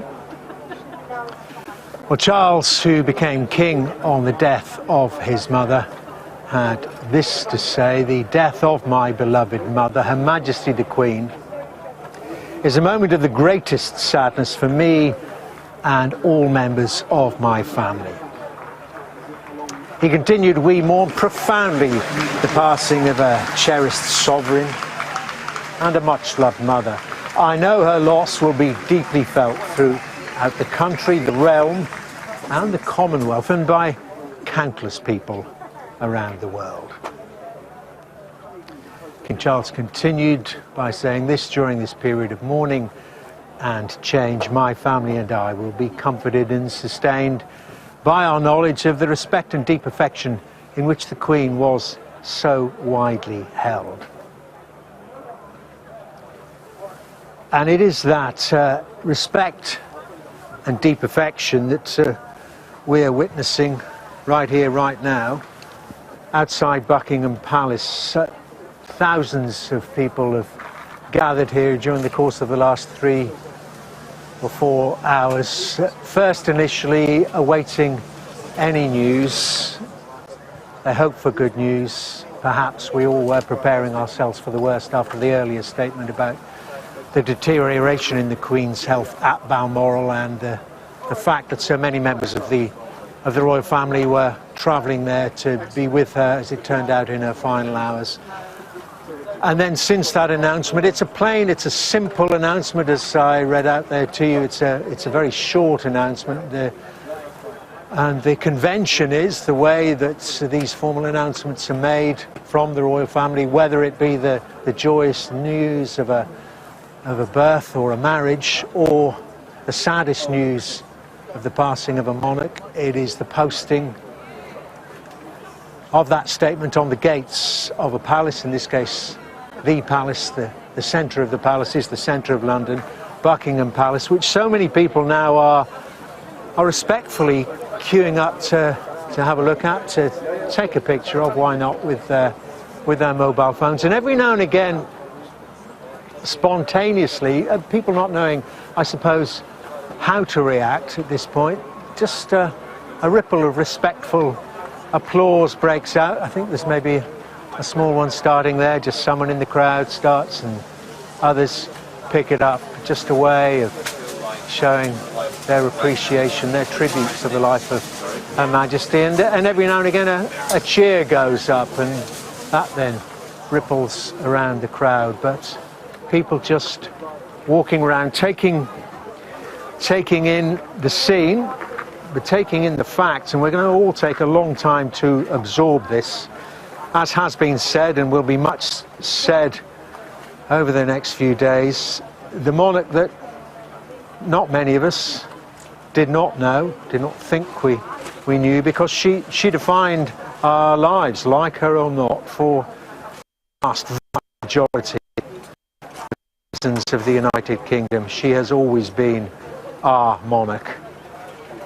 Very few people around now who remember her father, and of course even fewer who remember the days before she was born. It really is the end of an era, the changing of the guard, the changing of the monarch, and that's, of course, under convention, under the Constitution, happened seamlessly and instantaneously. Charles having to deal with both the sadness, the awfulness, expected or not, of the passing of his mother. But it's also now his formal duties, which he has assumed instantly, to take over as king of the realm, as he put it, king of the Commonwealth, King Charles III, the name that we now know he will assume. and that Camilla, his wife, will be the Queen Consort. We also know from the statement that they, of course, are remaining in Balmoral with the members of the family who have gathered there to share those dreadful moments as the Queen passed. They are remaining in Balmoral this evening. Then they will return, as is part of their duty, as is part of the King's duty, they will return to London tomorrow, and a very formal process begins. A process which perhaps I could discuss now with our royal correspondent, Rhiannon Mills. And this then, Rhiannon, the formal process of accession. And I think as the crowds there outside of Buckingham Palace, and no doubt people up and down the country and around the world, come to terms with what I think is going to be an immense sense of shock, especially when it was only on Tuesday that we saw Queen Elizabeth II standing up and appointing her 15th Prime Minister. I think what may come as a surprise to many is that the process, the handover from one sovereign to a next, literally would have happened at the moment that she took her last breath. We have a hereditary monarchy, and now we have a new monarch. We have King Charles III, and what is going to unfold over the coming days will be a sense that the pendulum will swing between mourning her death, but also the country welcoming the new monarch. And part of that will be the Accession Council, where we will see, I think, ritual, pageantry, ancient customs and these ceremonial events that haven't been performed for over 7 decades, as we formally see him proclaimed as king. Now, that will actually happen at St James's Palace in the coming days, and his succession will also be proclaimed in all 4 parts of the United Kingdom. Now, we know for certain that he is going to take the title of King Charles III, and some people might think, well, of course he would. But actually, a new sovereign is able to choose their name, so we were waiting for that confirmation, because he could have used some of his other names, which are Philip, Arthur or George. But no, we have King Charles III. He also takes on a number of other roles from Queen Elizabeth II. Commander-in-Chief of the Armed Forces, Supreme Governor of the Church of England, Duke of Lancaster, so inheriting the portfolio of land and property set aside to fund the monarch, and also he will now be head of the Commonwealth. And I think Alistair Bruce, our events commentator, was making an interesting point earlier, that now he has to take up all those matters of state that his mother was dealing with, had dealt with on a day-to-day basis. However, what is abundantly clear is you will also have a family who are in the most profound period of mourning. And in many ways, it is lovely to know that they are all, at the moment, gathered at Balmoral, a place where they have shared so many wonderful times together. It really was a place that they could all come to with the Queen. They could relax away from the prying eyes of the rest of the world. Balmoral has a real sense of remoteness, of seclusion. There's a wildness to it, and we know that they love their time in the countryside. And the statement from King Charles III, I think, in a way summed up how the family are feeling, as he talked about the death of his beloved mother and described it as a moment of the greatest sadness for me and all members of my family. He went on to say, "We mourn profoundly the passing of a cherished sovereign and a much-loved mother. I know that her loss will be deeply felt throughout the country, the realms and the Commonwealth, and by countless people around the world." But the final paragraph, I think, was very important for him, and important for showing that this is going to be a difficult moment for him, a moment of real mixed emotions. But he said that during this period of mourning and change, my family and I will be comforted and sustained by our knowledge of the respect and deep affection in which the Queen was so widely held. And Dermot, I think that's something that you are currently witnessing, even though the rain is coming down outside of Buckingham Palace, the crowd's still gathering to pay their respects.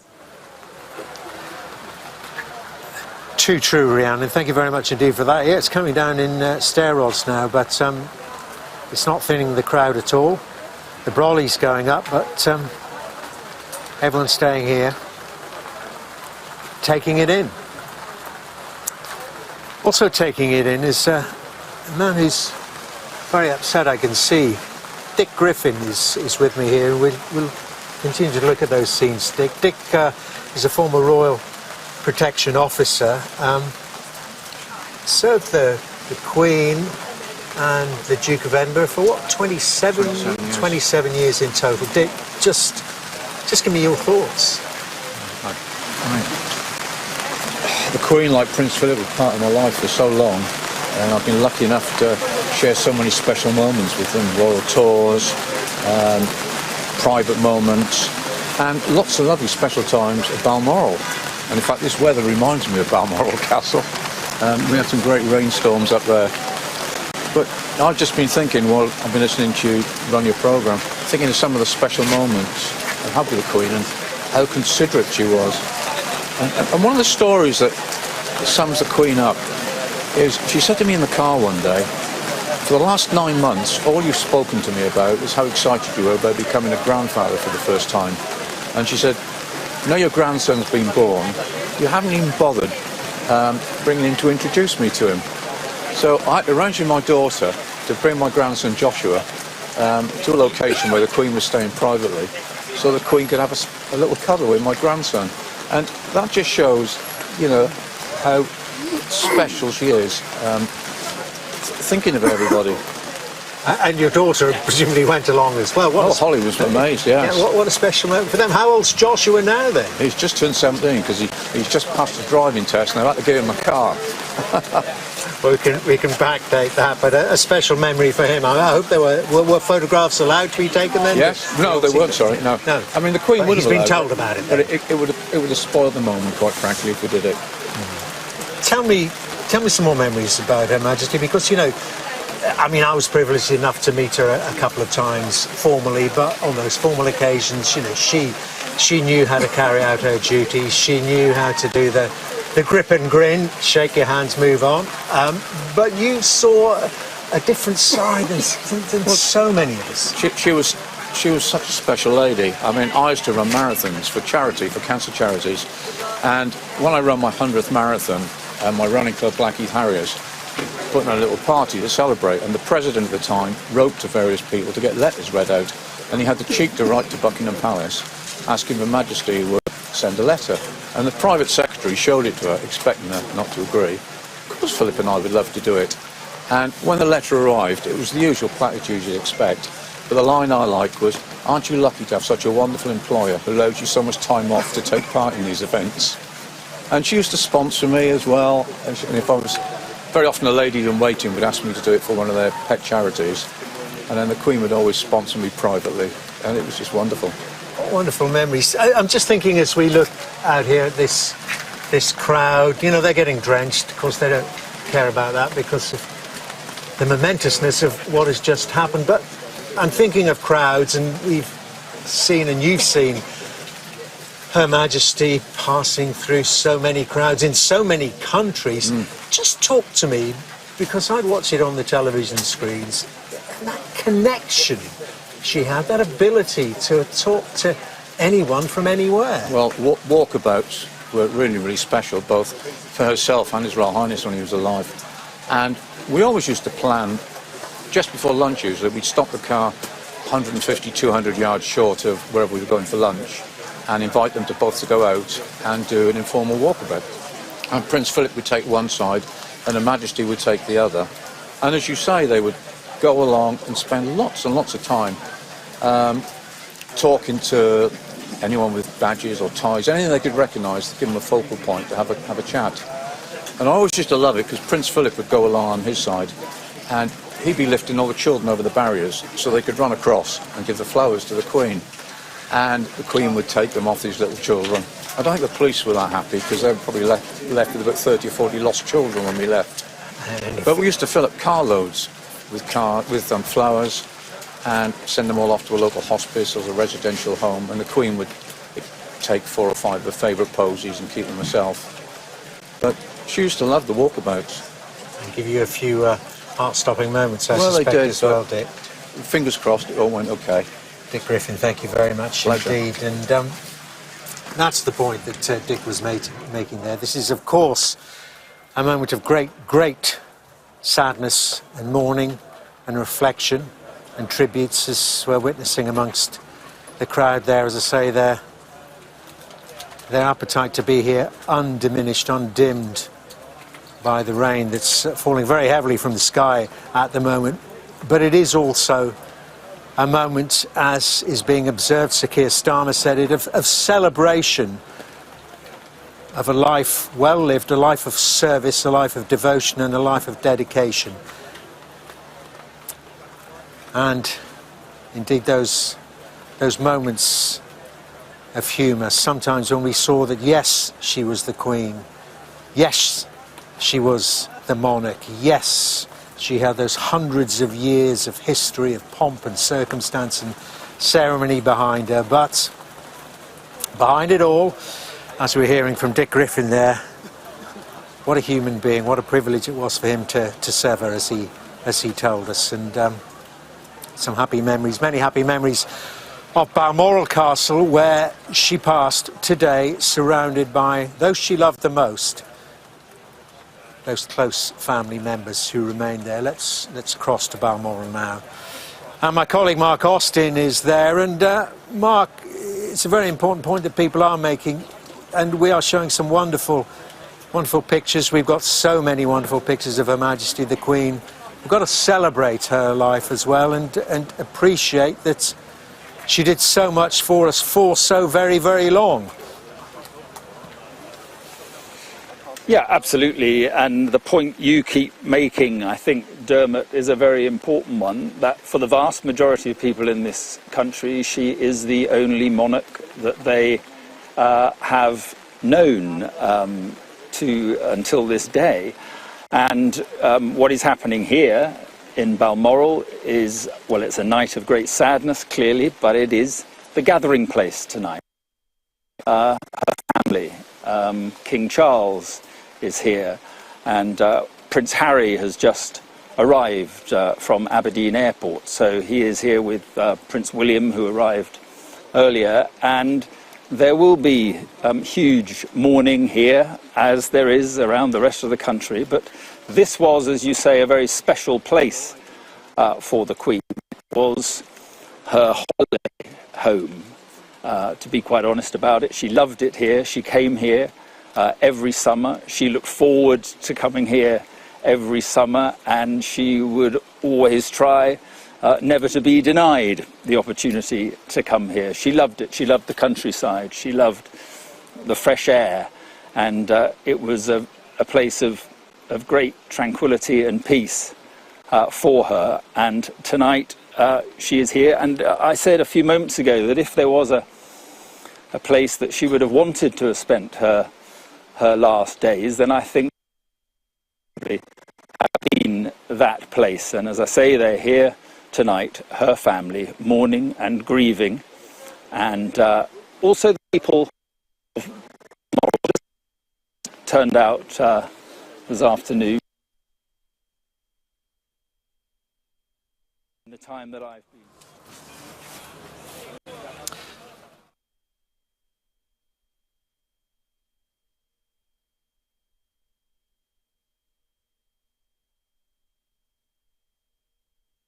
Rain is falling even more heavily, and some gremlins have got into the broadcasting equipment there. Mark was going to have a conversation with Louise Tate, so I'll take over. Louise Tate was the Scottish Press Secretary for Her Majesty for 15 years, Louise, wasn't it? And Louise, just give us your reflections on this sad day. Well, it is a desperately sad day. Personally, I feel it, and I think many other people who perhaps didn't realise that they had a depth of feeling for this monarch will realise that they we have lost someone who was just incredible, an amazing woman, and who was just such a constant in our lives for so long. And it's just a real blow. I think I think others felt we had more time.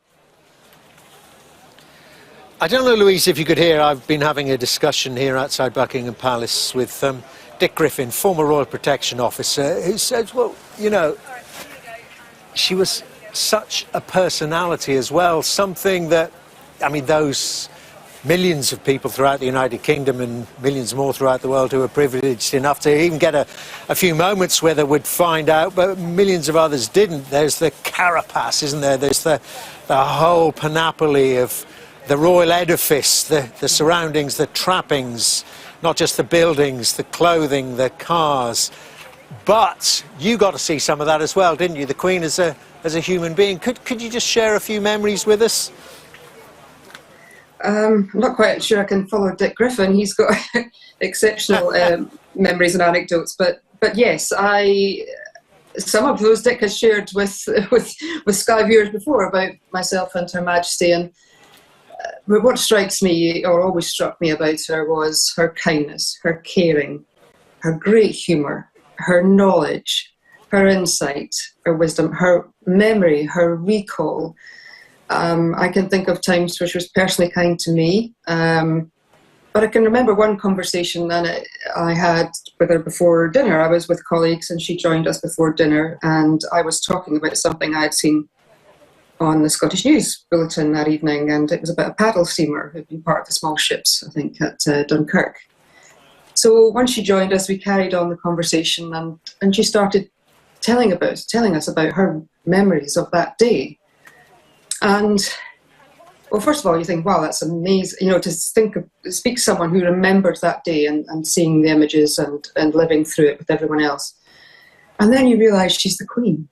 And you just realise, you know, you reflect on the changes that have happened during her reign. And I was in Dunkirk just recently and thought about that conversation just last week, in fact. And that's, you know, this generation is vanishing very quickly. And I think we'll now realise how much they should be cherished, and as far as we can still cherish those who are left. And it's just desperately sad that the Queen, who was a member of that generation, we are losing, and we've lost her today. That is a really important point you're making, because, and we'll be examining, of course, that legacy a lot more over the next few weeks, but that connection particularly back to those really dark times of the Second World War, those pictures of the young princess doing her bit, the young princesses in uniform, that is the connection that is now lost. It's that sense of history that yeah. You know, it's just so important, and continuity, and it's a continuity of monarchy. And we still have that because we now have a king, but nevertheless, this, you know, it was referred to earlier by, I think, I.A.N on a constitutional earthquake. We'll still feel it, and I think it'll take a few days for it actually to sink in. I really believe that. And just tell me about Balmoral. I know you've been talking earlier to us about it, but just remind us of, and place it in context, just how important Balmoral was, not just because of its location, partly because of its history, but also how the Queen could, just as much as was possible, could just be herself. The impromptu barbecues, the walks, the stalking, the driving herself around in a battered Land Rover, wearing more or less what she liked. It was the place that she wanted to be most, one imagines. Well, I could only imagine too, but my sense of it was that she was exceptionally happy at Balmoral. It is a place where it was remarked to me, I think, on Tuesday, that perhaps the Queen looked less formal. But what Her Majesty was wearing on Tuesday was a Balmoral tartan skirt and you know, a blouse and a cardigan. That was typical Balmoral attire. So there was that slight sense of business as usual, but there was an ease to that, a slight informality which perhaps made the heavy business of state that I like to think, that bit lighter, because it was inevitably followed by, as you mentioned, a picnic or a walk or a drive. And it's very usual to see members of the family around that area of Royal Deeside, and nobody generally tends to bother them. In fact, if they encounter members of the public, people just out enjoying their day, they would pass the time of day with them. And it was a really special thing, I think, to be able to do that in such a perhaps an unguarded way, or less guarded way. And Balmoral is very special. You're there right now. It's a very or Mark is there right now. It's a very special, atmospheric. It changes every day, for good or bad, and it's always exciting. Just getting an impromptu 3 cheers for the life of Her Majesty here amongst the crowds at Buckingham Palace. And one last question about Balmoral, Louise, I mean, you mentioned the continuity, the historical continuity, and I noticed there in that photograph, the last photograph we have of the Queen with Liz Truss, on the wall there, a room I know you'll be familiar with, but on the wall there I noticed was a picture of Queen Victoria, and I think it was John Brown as well, and that's really where that love affair with Balmoral started for the royal family. Okay, so I think I may be wrong, I may be misspeaking, but I think that was a portrait by Landseer. I could be wrong. Please credit me. But it does have that sense of that previous era, but that love is no less diminished from Queen Victoria's reign to this one. I think that Balmoral is a very, very special place for all members of the royal family, and maybe none more so than Her Majesty the Queen. And it must be said, just that statement this morning, when we heard that her condition had deteriorated, her doctors were concerned, but I'm sure it was in her wishes. She wanted to stay at Balmoral. That wouldn't surprise me in the least. I think I mentioned this morning that someone talked to me about, a move to hospital. I'm clear I thought it was a decision for medical professionals, but obviously Her Majesty's wishes would be taken into account. And I think that was the place she wanted to be, and indeed she was. Somewhere where she truly felt at home, Louise. Thank you very, very much indeed there. Some reflections there on the life and times and service of Queen Elizabeth II, whose passing has been announced today about 2 hours ago.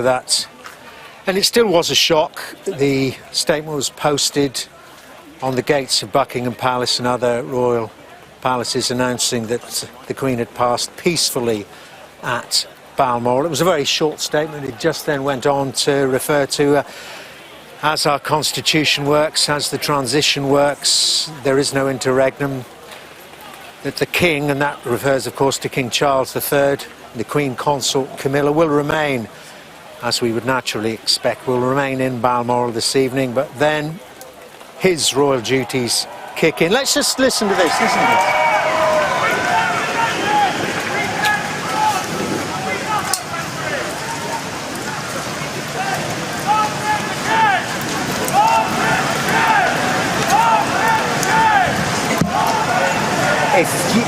If you can't hear it, it's "Long Live the King."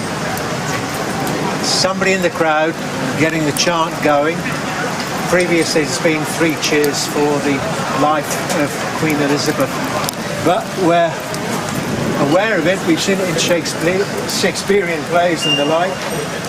The King is dead, long live the King. Well, unfortunately the Queen is dead, and the chant's going up. Long live the King. Well, our royal correspondent Rhiannon Mills looks back now at the life of Queen Elizabeth. All those years of wisdom and compassion, we've been so lucky. Her work ethic, her strong faith, her leadership, there wasn't anything Her Majesty couldn't do.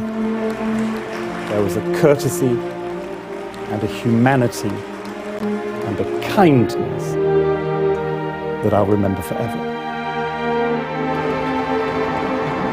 It was a life of public service and duty.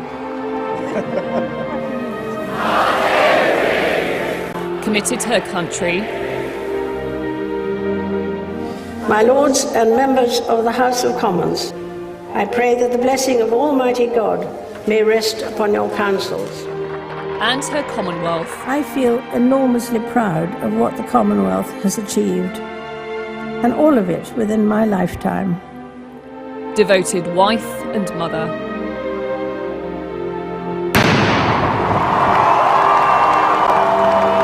A constant figure of national pride as the world around her witnessed extraordinary change.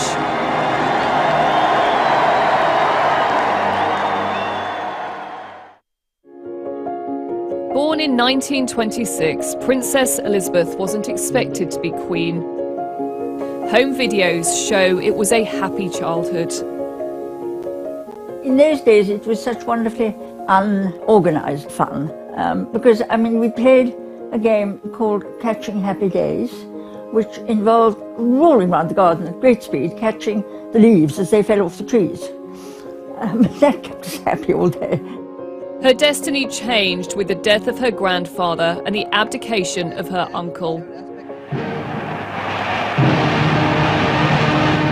Her father was now king, and Elizabeth his heir. Her role for life was set, and her approach to it shaped by the Second World War. Clear even in her first broadcast when she was evacuated to Windsor. My sister Margaret Rose and I feel so much for you, as we know from experience what it means to be away from those we love most of all. The keep calm, carry on philosophy was absolutely embedded in her, I think. The princess became a member of the ATS. She joined the Auxiliary Territorial Service as others went off to fight. Lieutenant Mountbatten seems glad to be back at work again. Wartime also sparked the most important relationship of her life. She kept in touch with Prince Philip by writing letters. And in 1947, they got engaged.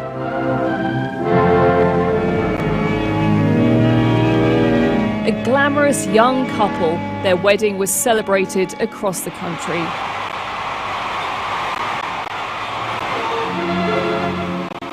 Soon, Prince Charles was born, followed by Princess Anne. They're taking the places of the King and Queen who would have gone but for His Majesty's illness. But duty called, her father was ill and they had to take his place on a tour of the Commonwealth.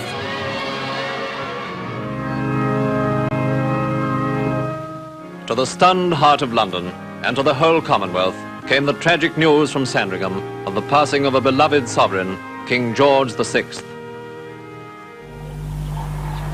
In a remote lodge in Kenya, Prince Philip told her the news. She was now Queen. All accounts say that she gulped, gathered herself, a grieving daughter, but also now the Queen, in a way that she could never have imagined, and of course in her early 20s at the time.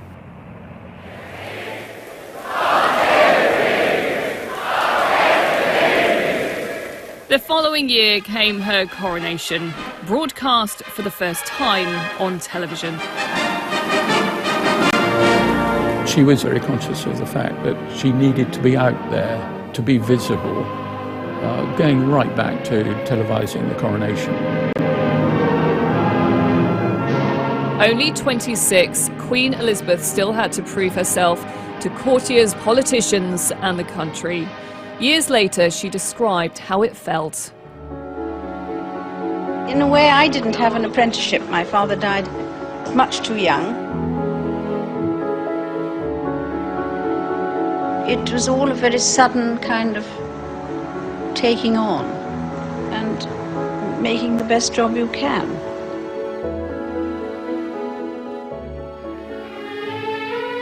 From the very start, she felt she had to get out and connect with the public. The Queen and Duke now took their places. Through thousands of engagements and inventing the walkabout.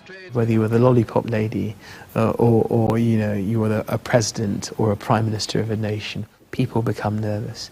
And it was one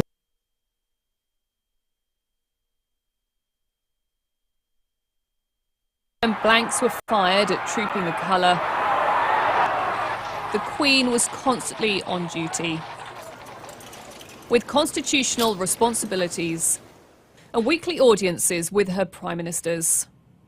For someone who'd been a little boy in the streets of Durham waving your flag when she drove through in the 1960s, and suddenly there you were prime minister, virtually alone of all the people that you knew anything that you said to her stayed within the room. Always displaying her support for the military. The principle of listening to what she thought Churchill might have done in similar conditions or circumstances to what I found myself in. It was those sort of conversations that I learned a huge amount from and will treasure forever. It's really nice comments, including one from President Biden. Oh, that's very kind. As every day there were red boxes full of state papers to deal with. Do we think that this is a good idea? Do we know what it's about? She was a wonderful boss. We used to put up a red box every evening, and we knew that she would have been through them and it would be back on our desk the next morning at 8 o'clock. It was extraordinary how she did this day after day throughout her reign. It wasn't just matters at home. As head of the Commonwealth and Queen of other realms, she travelled more than any other head of state. I remember going to Uganda for the Commonwealth Heads of Government Conference, and from the airport to the hotel, I don't think I've ever seen crowds like it. Always conducting her own powerful form of soft diplomacy. I did get a sense how concerned she was sometimes about some of the conflicts, some of the challenges. She can have a personal conversation which, helps to move on some really quite difficult and tricky political moments. I think we haven't kept you waiting. Very nice to see you. Yeah. They melt around her. And I've seen the strongest men just literally sort of become putty in their fingers. They are all in awe of her. Uachtaráin agus a coide. The first British monarch to visit the Republic of Ireland in 100 years. She was a figurehead of unity and stability. She never wavered from duty or service. And in uncertain times, people need anchors. We've lost one of our most important anchors. I'm very glad to have been able to join you today. There at times of national tragedy, including the coronavirus pandemic. Adapting the way she worked to reach out, set an example, and rally the nation with messages of resilience. We should take comfort that while we may have more still to endure, better days will return. We will be with our friends again. We will be with our families again. We will meet again. Her Majesty is the warrior queen. She has done it. She's been there. When Her Majesty addressed the nation, it's the empathy. We're all in this together, but it's going to be okay. My grandfather broadcast the first of these Christmas messages. Her Christmas broadcast every year was her chance to send a personal message. It's no surprise that families so often treasure their Christmas routines. Because behind the formality was an utterly devoted wife and mother. Prince Andrew, 5 last February, probably feels quite senior now that he has a baby brother. The family is very close together, and we do enjoy spending time. And she's always made time all the way through her life. And yes, there have been those particular moments of the year when that very much comes first. When we were very young, obviously, it was harder for her to have so much time. And we were obviously living elsewhere as well, so we were never really all together in the same place. But whenever we had the family moments and we met up, she'd be very keen on watching what the children were up to. And I think there were moments when she loved the noise and running around the house. It kind of brought the house to life, and it kind of made the real family atmosphere. I think that'll be strong enough. We'll see if this is strong enough to... Get off. Get off. I wanted to say. While she was head of state, Philip was head of the family, and a huge support. Come around this side. Nasty feeling, isn't there? Another branch left. They were a couple with a different relationship than many people have, but he learnt to live with that. It's difficult to be a monarch with the degree of responsibility that you have without a very good partnership to back you up. When there were tough moments, if he was around, it was hugely important. You could see them working a crowd or working a walkabout. You watch it, they stop them. It wasn't planned, it was instinct. They both had the same metabolic clock, I think. In 2021, she said goodbye to her beloved husband and dedicated consort.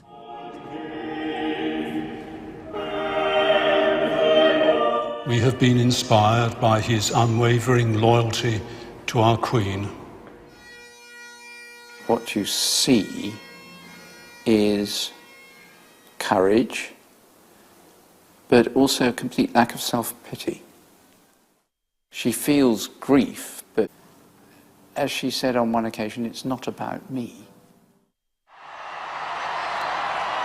In a less deferential world, they did weather more difficult times, especially in the 1990s, as her children got divorced and a fire wrecked Windsor Castle.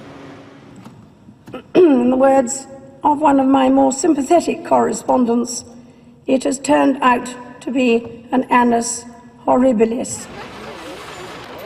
In 1997, Princess Diana died in a car crash. It was a low point for the royal family, as the crowds criticised them for staying in Scotland. Take care of the boys. Take care of the boys, Mum. That's what we've been doing. Sorry? That's what we've been doing. I know you did. The Queen eventually decided to speak. I admired and respected her for her energy and commitment to others, and especially for her devotion to her two boys. The Queen's life has been a continual process of evaluation, re-evaluation, shaping how you keep in touch with a world that's changing very fast. But she was always doing that. In recent years, the Queen led the monarchy through more turmoil, with the Sussexes leaving and Prince Andrew facing sex abuse allegations. She rarely showed emotion in public. Privately, she was known for her genuine warmth and kindness. One of my predecessors said, you never come out of your morning session with the Queen feeling worse than when you went in. She was always worried about you and how you were. That must be quite difficult to do. Yeah, and how your family were. You stick all these things in.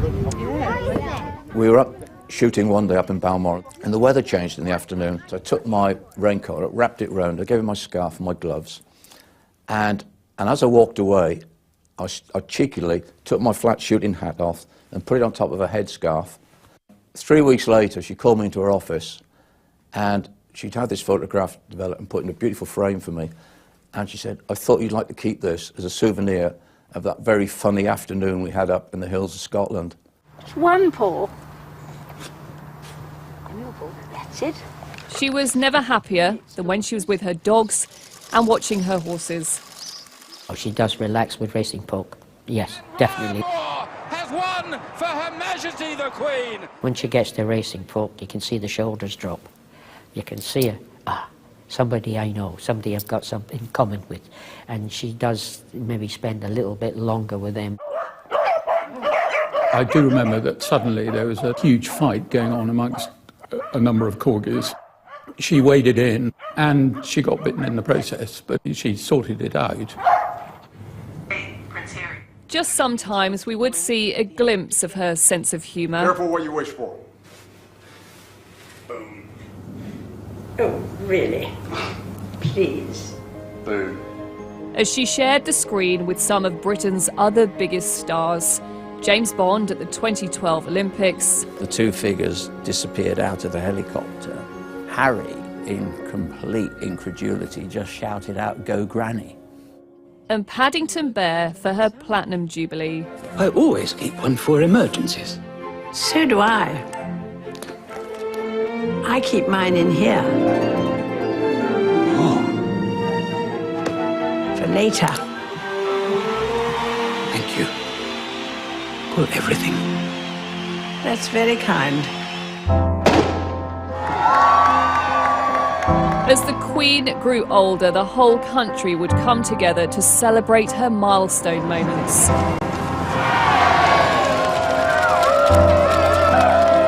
She would go on to become Britain's longest reigning monarch. Inevitably, a long life can pass by many milestones. My own is no exception.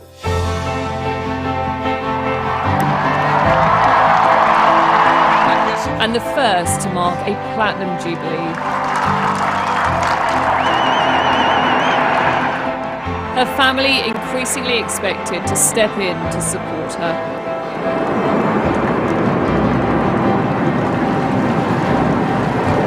The Queen's remarkable reign and the stability it brought, helping to secure the future of the monarchy as her family continued to grow.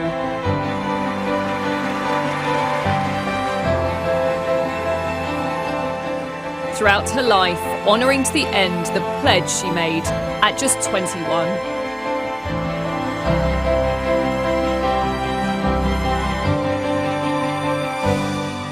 I declare before you all that my whole life, whether it be long or short, shall be devoted to your service and to the service of our great imperial family to which we all belong.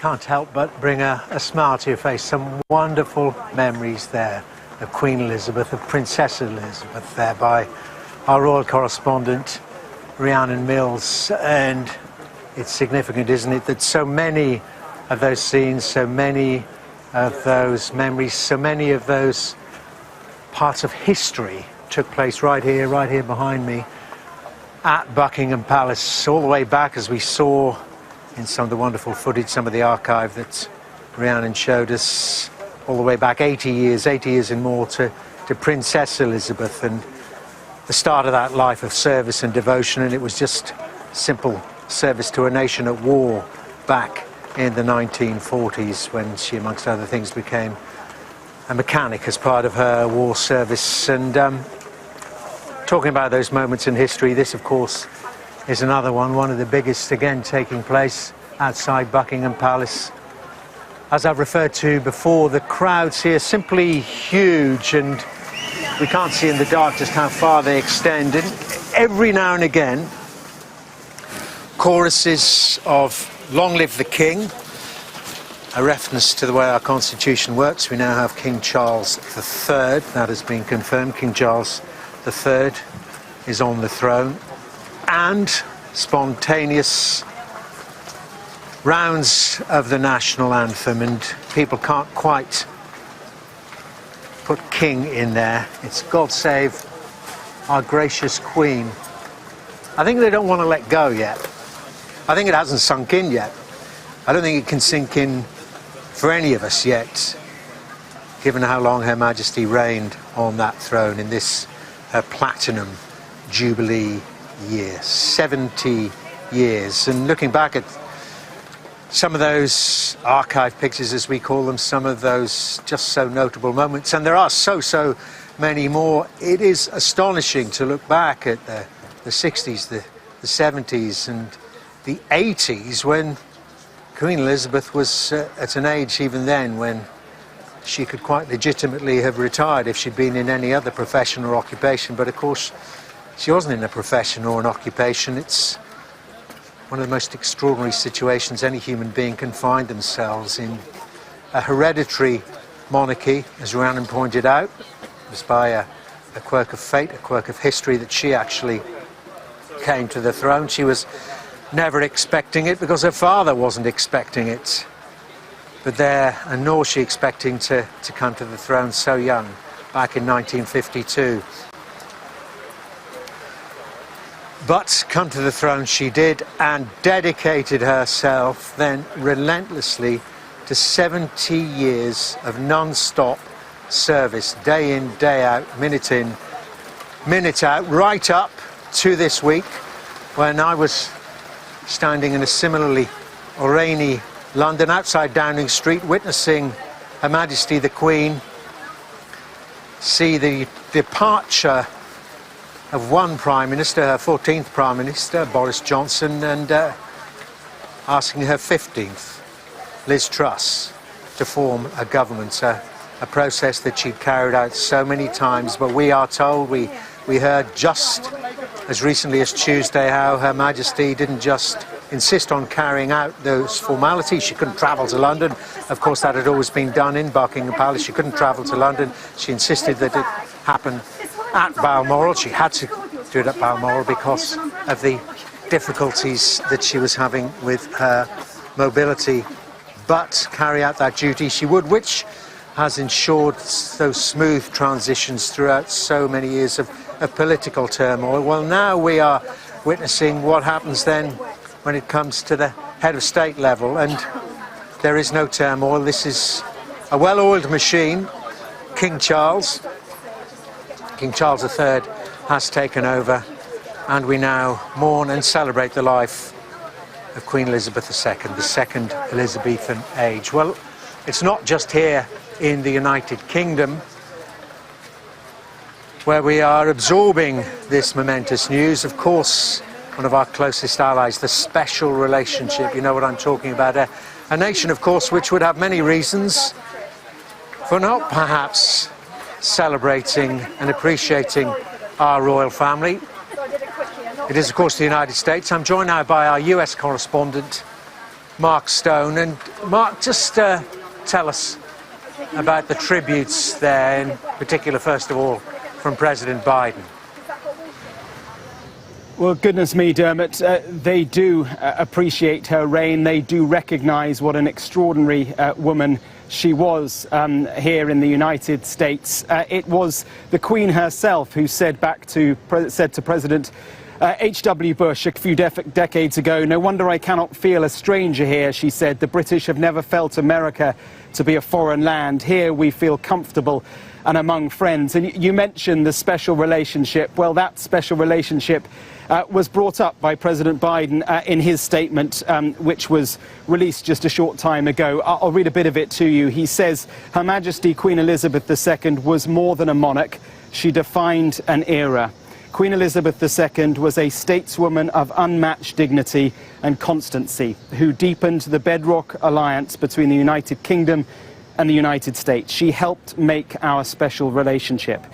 He goes on to say, all told, she met 14 American presidents. She helped Americans commemorate both the anniversary of the founding of Jamestown and the bicentennial of our independence. And she stood in solidarity with the United States during our darkest days after 9/11, when she poignantly reminded us that grief is the price we pay for love. And I think that quote, "Grief is the price we pay for love," will be something that many people across the world are feeling today. The President also in his statement said that she charmed us with her wit, she moved us with her kindness, and generously shared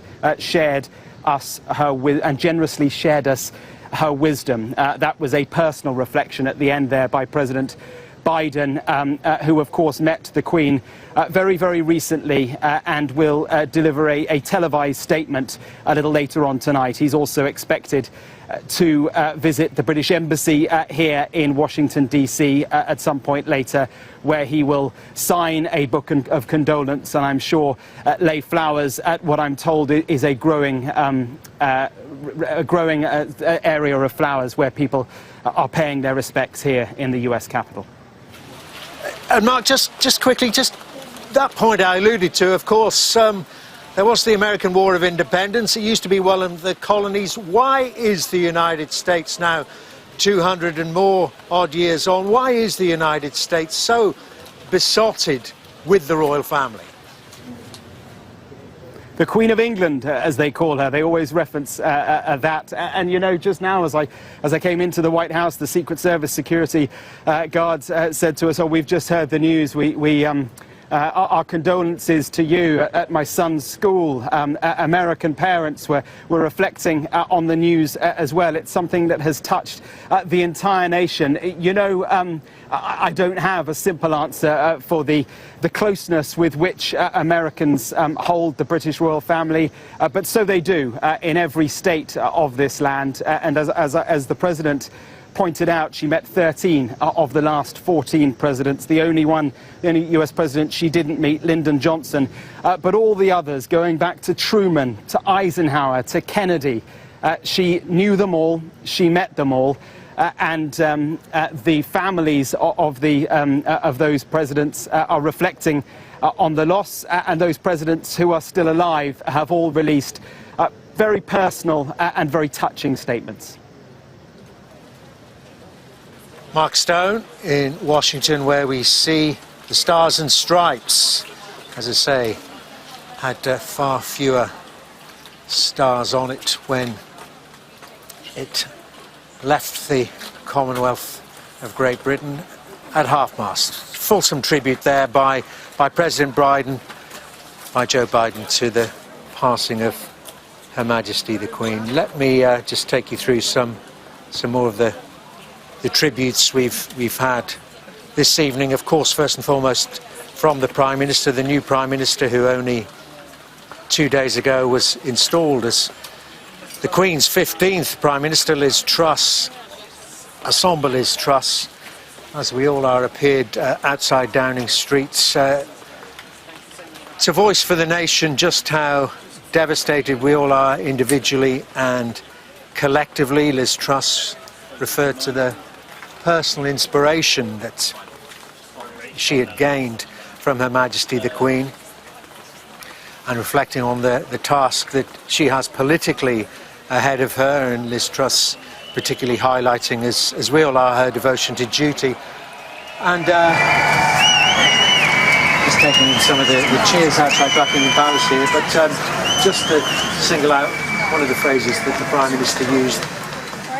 The Queen Elizabeth was the rock on which modern Britain is built.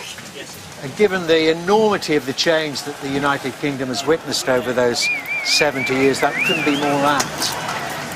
I'll continue with some more of those statements, those tributes, in a moment or two, but it's just worth me, I'm not sure if you can hear on our microphones, just some of the impromptu cheers and chants and songs which people are breaking into outside Buckingham Palace. They're all pretty solemn, and of course our spirits are all dampened anyway, but there is an element of joy, of celebration, of a life well lived, of service well given.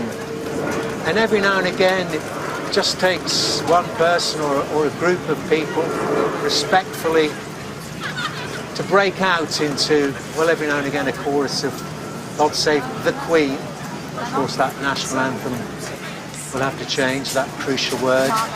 And long live the King, because that is the way it works, that is the way it has worked. The sadness of Prince Charles is now being translated, well, that sadness remains, of course it does. His mother has just passed away, but it now is the duty of King Charles III, who's spending the remainder of the evening at Balmoral alongside his family. They managed to be with the Queen in her final hours. He'll spend the rest of the evening there in Balmoral before travelling down here to London to assume his royal duties.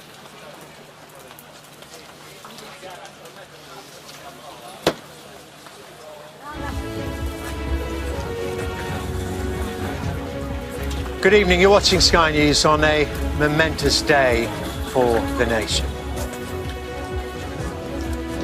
Her Majesty the Queen passed away at Balmoral this afternoon, just 2 days after she appointed the new Prime Minister, her 15th Prime Minister.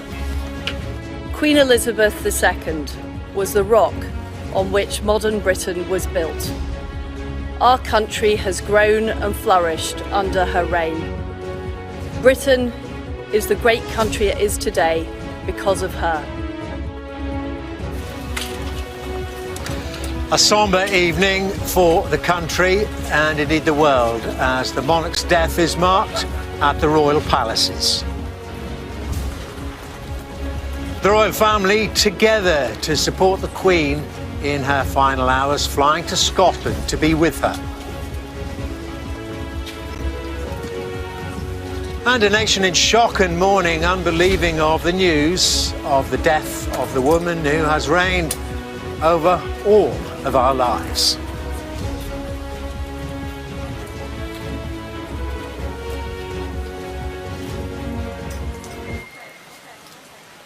Good evening. It's a moment unlike any other in the last 70 years. The passing of a monarch unlike any other. Her Majesty the Queen, Queen Elizabeth II, died this afternoon at the age of 96. It was at her beloved home, the Palace of Balmoral, and was, Buckingham Palace said, peaceful.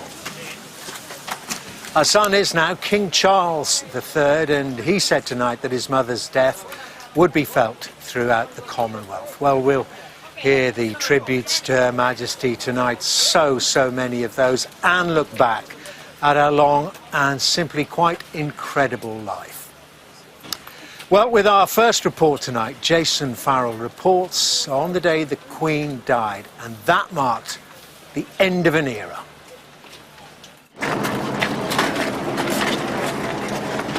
At some point today, nearly everyone will have stopped what they were doing and absorbed the news. A notice was placed at Buckingham Palace. Flags were lowered. Our longest-serving monarch is gone. Only on Tuesday did she look robust, appointing the 15th Prime Minister to serve during her reign. In a statement, His Majesty the King said, "The death of my beloved mother, Her Majesty the Queen, is a moment of the greatest sadness for me and all members of my family. We mourn profoundly the passing of a cherished sovereign and a much-loved mother. I know her loss will be deeply felt throughout the country, the realms and the Commonwealth, and by countless people around the world. During this period of mourning and change, my family and I will be comforted and sustained by our knowledge of the respect and deep affection in which the Queen was so widely held." We are all devastated by the news that we have just heard from Balmoral. The death of Her Majesty the Queen is a huge shock to the nation and to the world. Queen Elizabeth II was the rock on which modern Britain was built. Our country has grown and flourished under her reign. Britain is the great country it is today because of her. She ascended the throne just after the Second World War. She championed the development of the Commonwealth from a small group of 7 countries to a family of 56 nations, spanning every continent of the world. We are now a modern, thriving, dynamic nation. Through thick and thin, Queen Elizabeth II provided us with the stability and the strength that we needed. She was the very spirit of Great Britain, and that spirit will endure. Today we mourn the passing of a remarkable sovereign. It is a deep private loss for the royal family, and our first thoughts are with them at this time. The nation shares in their grief. Throughout the day, small unsettling indicators emerged, notes being passed around the Commons. Something was up. I know I speak on behalf of the entire House when I say that we send our best wishes to Her Majesty the Queen and that she and the royal family are in our thoughts and prayers at this moment. Doctors had expressed concern over the Queen's condition. Charles had cancelled an engagement. Then news that all senior members of the family were heading to Balmoral. And the grim look on faces as Prince William drove his uncles Andrew and Edward through the gates. Finally, a simple statement. The Queen died peacefully at Balmoral this afternoon. For more than 70 years, Queen Elizabeth has been the great constant in our national life. She has inspired us, on occasion comforted us, and always personified values we hold dear. The United Kingdom now enters a period of national mourning as we reflect on a Queen who kept her promise and dedicated her life to duty. Jason Farrell, Sky News, Balmoral. Well, our royal correspondent Rhiannon Mills is here with me at Buckingham Palace. And Rhiannon, as we look at those respectful crowds paying their tributes, their respects to the Queen, just give me your reflections on this most momentous of days. I think when you watched the end of Jason's report there and you saw that final photograph that we saw of the Queen only from Tuesday, only 2 days ago, where at 96 years old she was still determined to be carrying out what was a key constitutional role. And yes, adjustments had to be made so that she was able to say farewell to her 14th Prime Minister and then welcome her 15th. But she knew that she wanted to be seen to be carrying out that duty. And I think that is why for so many people it's going to come as such a shock, this news this evening. And it was hugely unusual that the palace would decide to tell us that the medical staff were concerned about her, that the family were travelling there, and I think it was at that moment... Is that where the alarm bells started ringing for you? For me, I'd never had a statement like that from the palace.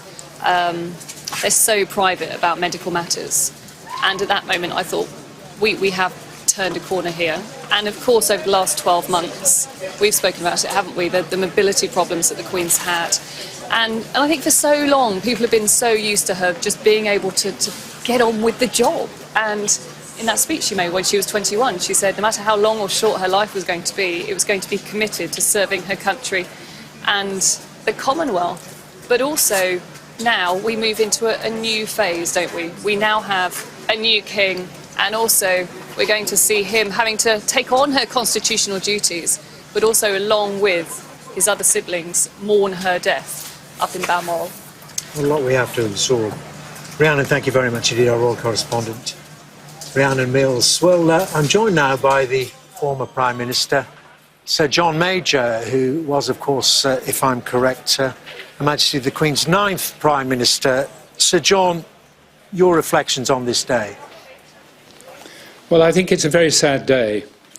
We all realised that one day it would come, and we all hoped that it would be far distant rather than near to us. So I think it is an extremely sad day, and I think there will be many tears shed at the loss of Her Majesty.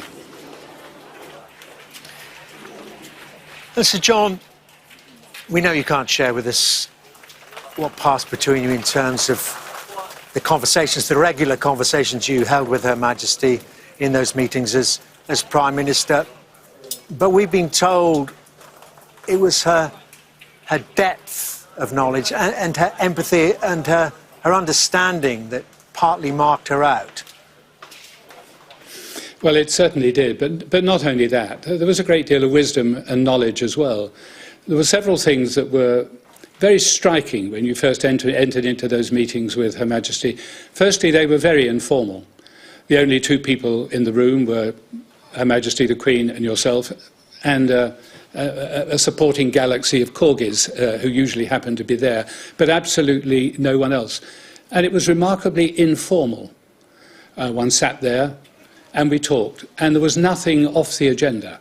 Everything was there that might be raised either by Her Majesty or by the Prime Minister. One reported what was going on, what was anticipated to happen in the future, what your thoughts were about what was happening and how you felt you were going to handle it. And the Queen would ask questions and she would comment. And she would refer to occasions in the past where she had seen similar events. And that was extraordinarily useful. Her historic memory for what had happened under past Prime Ministers was extraordinary. And a far longer historic memory than your civil service advisors. So that was often extremely helpful. And when it came to foreign affairs, there was almost no part of the world the Queen hadn't visited. And in many cases, she would remember not just the meetings she might have had with the current heads of government, But in many countries, their forebears had also been heads of government, and the Queen had known them as well. So there was a great wealth of knowledge that was waiting to be tapped, and it just emerged during the conversations. They were extraordinarily useful. And of the many meetings you had in the week as Prime Minister, the hour plus that you usually spent with the Queen was among the most valuable.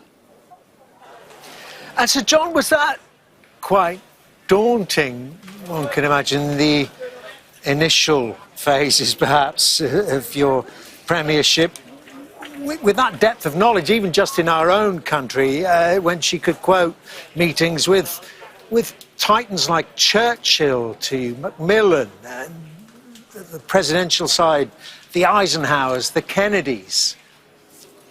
Well, it could easily have been made daunting, but it wasn't, because of the manner in which the Queen approached it. It was very informal, it was very friendly, it wasn't confrontational. So it became very comfortable. Of course, you were always conscious you were speaking to the monarch, and a certain degree of total respect was due. But the meetings themselves were entirely informal. It might have been as though one was sitting at a table with you, discussing current political events in a casual and relaxed fashion. And of course, one discussed not only the politics of things, not only the government aspect, that the Queen would always have been interested in talking about what its impact was going to be on people in her nation. How would things impact upon someone who lived in Wigan or Seal or wherever it may be, anywhere across the United Kingdom? The personal aspect, the personal impact of policy upon people was always something that was in her mind. And that was amazingly refreshing. And at first you were quite astonished at the extent and depth of understanding that the monarch had about the lives that perfectly everyday people lived. And they were turbulent times 30 years ago. Let's talk about, for the nation, on the political side. Of course, we had our economic troubles, perhaps some parallels with where we are now in 2022. And of course, let's not forget, there was a violent conflict taking place within the United Kingdom, that peace process that you started to negotiate. And Her Majesty the Queen, kind of symbol of stability amongst all that. Her Majesty was a unifier. She was extraordinarily interested in the peace process and how the peace process was developing and how far we thought it would go and who we could bring in to help. Who were the people who were actually standing in the way? What were the problems that existed? How did we think we could overcome it? Did we think a solution was possible? How long would it take? All those were the sort of matters that we would have discussed. But her interest in ending the divisions, indeed the hatreds, and the problems that existed in Northern Ireland, her interest in seeing that solved was remarkable. And one of the regrets I think I have in my public life was that we weren't able to finish that. It was very ably finished by my successor, Tony Blair, and his advisers afterwards, and I warmly commend them for having done that and brought about the final agreement. And I think if I have a regret, it's that I didn't finish it. And if I had a second regret, it would be that when the Queen made her remarkable visit to Ireland a few years afterwards, that I was out of government and no longer there. But her interest in that was total. And just while we're on that, Sir John, you mentioned that visit to Northern Ireland, that remarkable scene, symbol of forgiveness when she shook Martin McGuinness's hand, former head of the IRA that had murdered Dickie Mountbatten. It was a remarkable moment of forgiveness. It was a remarkable act of stateswomanship, I should say. And it took a remarkable woman to do it. But it was necessary. She knew it would help, and she was prepared to do it. I have absolutely no doubt that she was entirely happy to make that visit and to make the gestures that were necessary to seal the work that was coming towards fruition.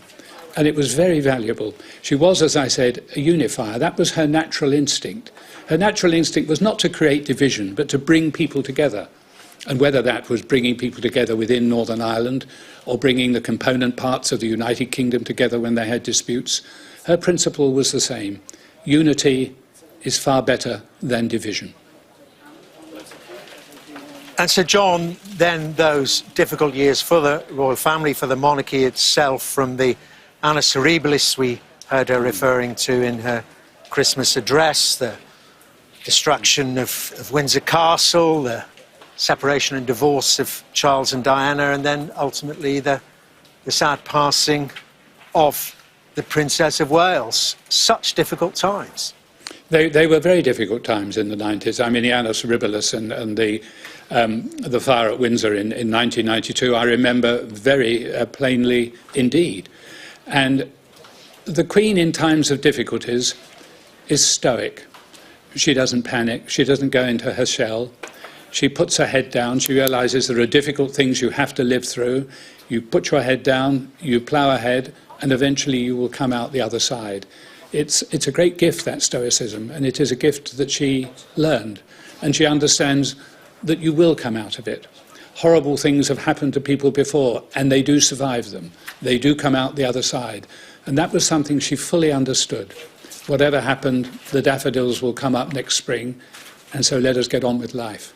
It was a very profound way to approach many of these problems.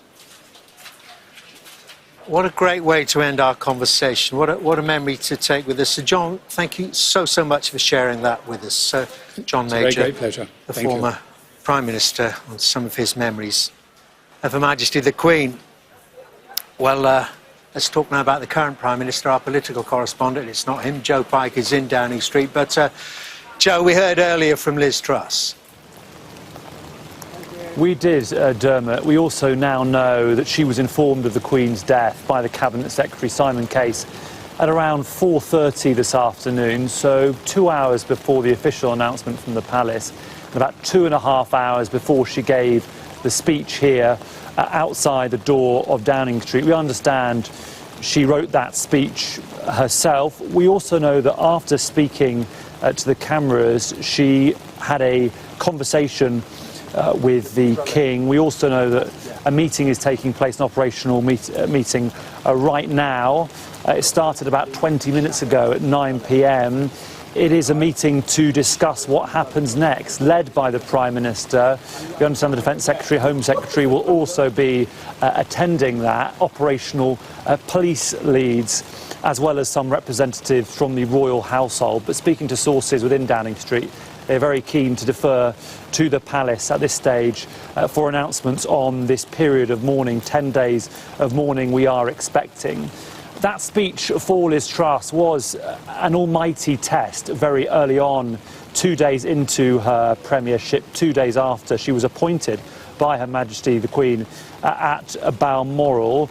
A very important statement to make, partly to reflect the shock, the devastation, 2 words Liz Truss used of this news, but also to expand on the Queen's legacy. She also, importantly, was the first person in public to speak of, to describe, to vocalise the transition that is now taking place, to talk of the King. Liz Truss said, "Today the crown passes, as it has done for more than 1,000 years, to our new monarch, our new head of state, His Majesty King Charles III." Also, Dermot, she ended that speech by saying, "God save the King." Hard to get used to. Joe, thank you very much indeed. Joe Pike, live for us in Downing Street. Well, let's cross to Northern Ireland now. Our senior Ireland correspondent, David Blevins, is at the official royal residence there in Northern Ireland. It's Hillsborough Castle. And David, just take us through the mood there, the reaction there. Well, it's a very wet evening in Northern Ireland, but that hasn't stopped the steady stream of people making their way to the gates of Hillsborough Castle, the official residence of the monarch here at Royal Hillsborough in County Down. Of course, Northern Ireland is a place where you will find the most loyal subjects and the least loyal subjects, but that's what makes this evening's statement from the First Minister-designate all the more significant. Michelle O'Neill, of course, is a nationalist, the deputy leader of Sinn Féin, but she has spoken about her profound regret upset at hearing this news. She extended her sympathy to members of the royal family and commented especially on how acutely she was aware of her Unionist neighbours at this time of loss. She referred to the dedication and commitment the Queen had shown to the search for lasting peace in Northern Ireland, what Sir John Major was just referring to a few moments ago. And of course, Michelle O'Neill also commented on Her Majesty's courtesy and warmth on the occasions when they had met. Another person who had met with her, of course, many times was the MP for this constituency, Sir Geoffrey Donaldson, the leader of the Democratic Unionist Party, and he gave us his reaction a short time ago. I think tonight across Northern Ireland, in every county and town and village, there will be an outpouring of emotion. Households, families gathering together, yes, with fond memories of a wonderful woman who was such a constant in our lives, brought stability to our nation at times when there were challenges and difficulties. I think for many people across this island, their thoughts tonight will be back 11 years ago when Her Majesty paid that historic state visit to the Republic of Ireland. It had taken nearly 100 years for a British monarch to set foot in an independent Ireland, and she famously greeted guests at the state banquet in Dublin with the words "A Cardia, my friends." And regardless of the divisions across this island, the history of this island, I think she will be remembered here by most people as a friend of the peace process. It really was a remarkable visit. I was just discussing that with Sir John Major as well. David, thank you so much. David Blevins, our senior Ireland correspondent. At Royal Hillsborough there, well, for most of her life, the Queen travelled the world and kept a busy diary, to say the least, of engagements. Now, it was only into her 90s that she started to slow down. Her visits had to be changed. As we all saw, she struggled more and more with walking and moving, and she missed more events like last weekend's Braemar Games near Balmoral that she always loved to attend. Well, Ashish Joshi reports now on the Queen's deteriorating health in recent months. It was here at Westminster Abbey in October last year that the Queen's growing struggle with mobility first became obvious. Her daughter Anne handing her mother a walking stick, which she would now need for support. She was 95 years old, and the years were finally catching up. And this deteriorating health would mean missing key engagements. In November, she was forced to pull out of attending the annual Remembrance Sunday service at the Cenotaph. And this blow came soon after the Queen was forced to spend a night at the King Edward VII Hospital. It was her first overnight stay in hospital for 8 years. By now, the monarch had been warned she needed to slow down her busy diary commitments. It's been very clear all the way through her reign that she wants to do her best, and she's taken an oath that she has put first. So she's done incredibly well. And yeah, worked an awful lot longer than most of the people in this world. So yeah, well done. In her 96 years, she has rarely been ill. She had surgery on her knees in 2003 and was back in hospital in 2013 after a bout of gastroenteritis. Even COVID did not seem to have a major impact on her health. The Queen caught the virus in February 2022. She told medics and bereaved families about the effect it had had on her. It does leave one very tired and exhausted, doesn't it? But there were other things that troubled her that the Queen would never share in public.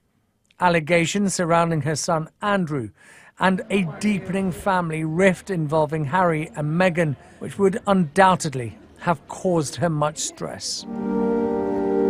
But there is one major trauma that would have impacted the Queen's health like no other. The loss of her husband, Prince Philip, in April last year. This heartbreaking image of a woman separated from her life partner. It can only hint at the all-consuming grief. The Queen's gone through a really major life event, losing a life partner, and it's not uncommon that we hear stories that people who have undergone such a loss really find the following years really very difficult. And obviously grief has many effects, doesn't it, on our psychology, but also maybe on other physiological aspects like immune system.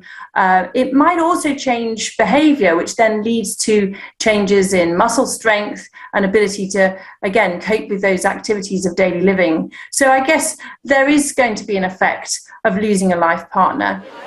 Slowly, showing the resilience that had endeared her to millions, the Queen returned to public life, albeit in a much more limited way. Her passions kept her going, indulging her love of horses in Windsor and using a buggy to tour the Chelsea Flower Show. These shorter engagements were just about manageable. By June, however, the Queen was forced to limit her attendances at her own Jubilee celebrations. A month afterwards, she undertook what would be one of her last public engagements, the opening of a hospice in Windsor. The decline in the Queen's health was slow and not easily noticeable. Just a few days ago, she received the new Prime Minister. 48 hours later, her family announced her death. What happens with somebody who is in their 90s or is frail is that even a small thing can make a big difference. Something that perhaps wouldn't have affected a younger person with much more reserve capacity can really make a big difference and cause someone to then become really very unwell. A long, happy reign, a lifetime devoted to her family and her subjects. The Queen's 96 years were hardly troubled by ill health, and that will bring some small comfort to her grieving family. Ashish Joshi, Sky News. Well, good evening from Balmoral, where in the last hour or two people have been coming to lay flowers and to stand and to think about the monarch. For many of them, for the vast majority of them, of course, the only monarch they have known. But there are now quite a few flowers laying against the walls at the gates of Balmoral Castle, one of the Queen's favourite places to be. She always came here in the summer. She loved the peace of this place. She loved the countryside, and she just loved being here. And it is here tonight where her family have gathered. Her 4 children, 2 of her grandchildren are here, Prince Harry and Prince William. Harry got here pretty late, around, I think it was about 7:45 this evening he arrived, but the others got here early. But tonight they are mourning and they are grieving. James Matthews, our Scotland correspondent, is with me. It is a very special place for the Queen, isn't it? It is. She's been coming here since she was a child at the Balmoral estate. And I suppose when the family, who we watched here arriving, grim-faced, a family in grief, I suppose they will be reflecting on the comfort that she herself, perhaps the public, saw her, which was on Tuesday, when she appointed a new inside the drawing room of Balmoral Castle, was in good spirits, was in jovial mood. When her press secretary and press photographer were introduced,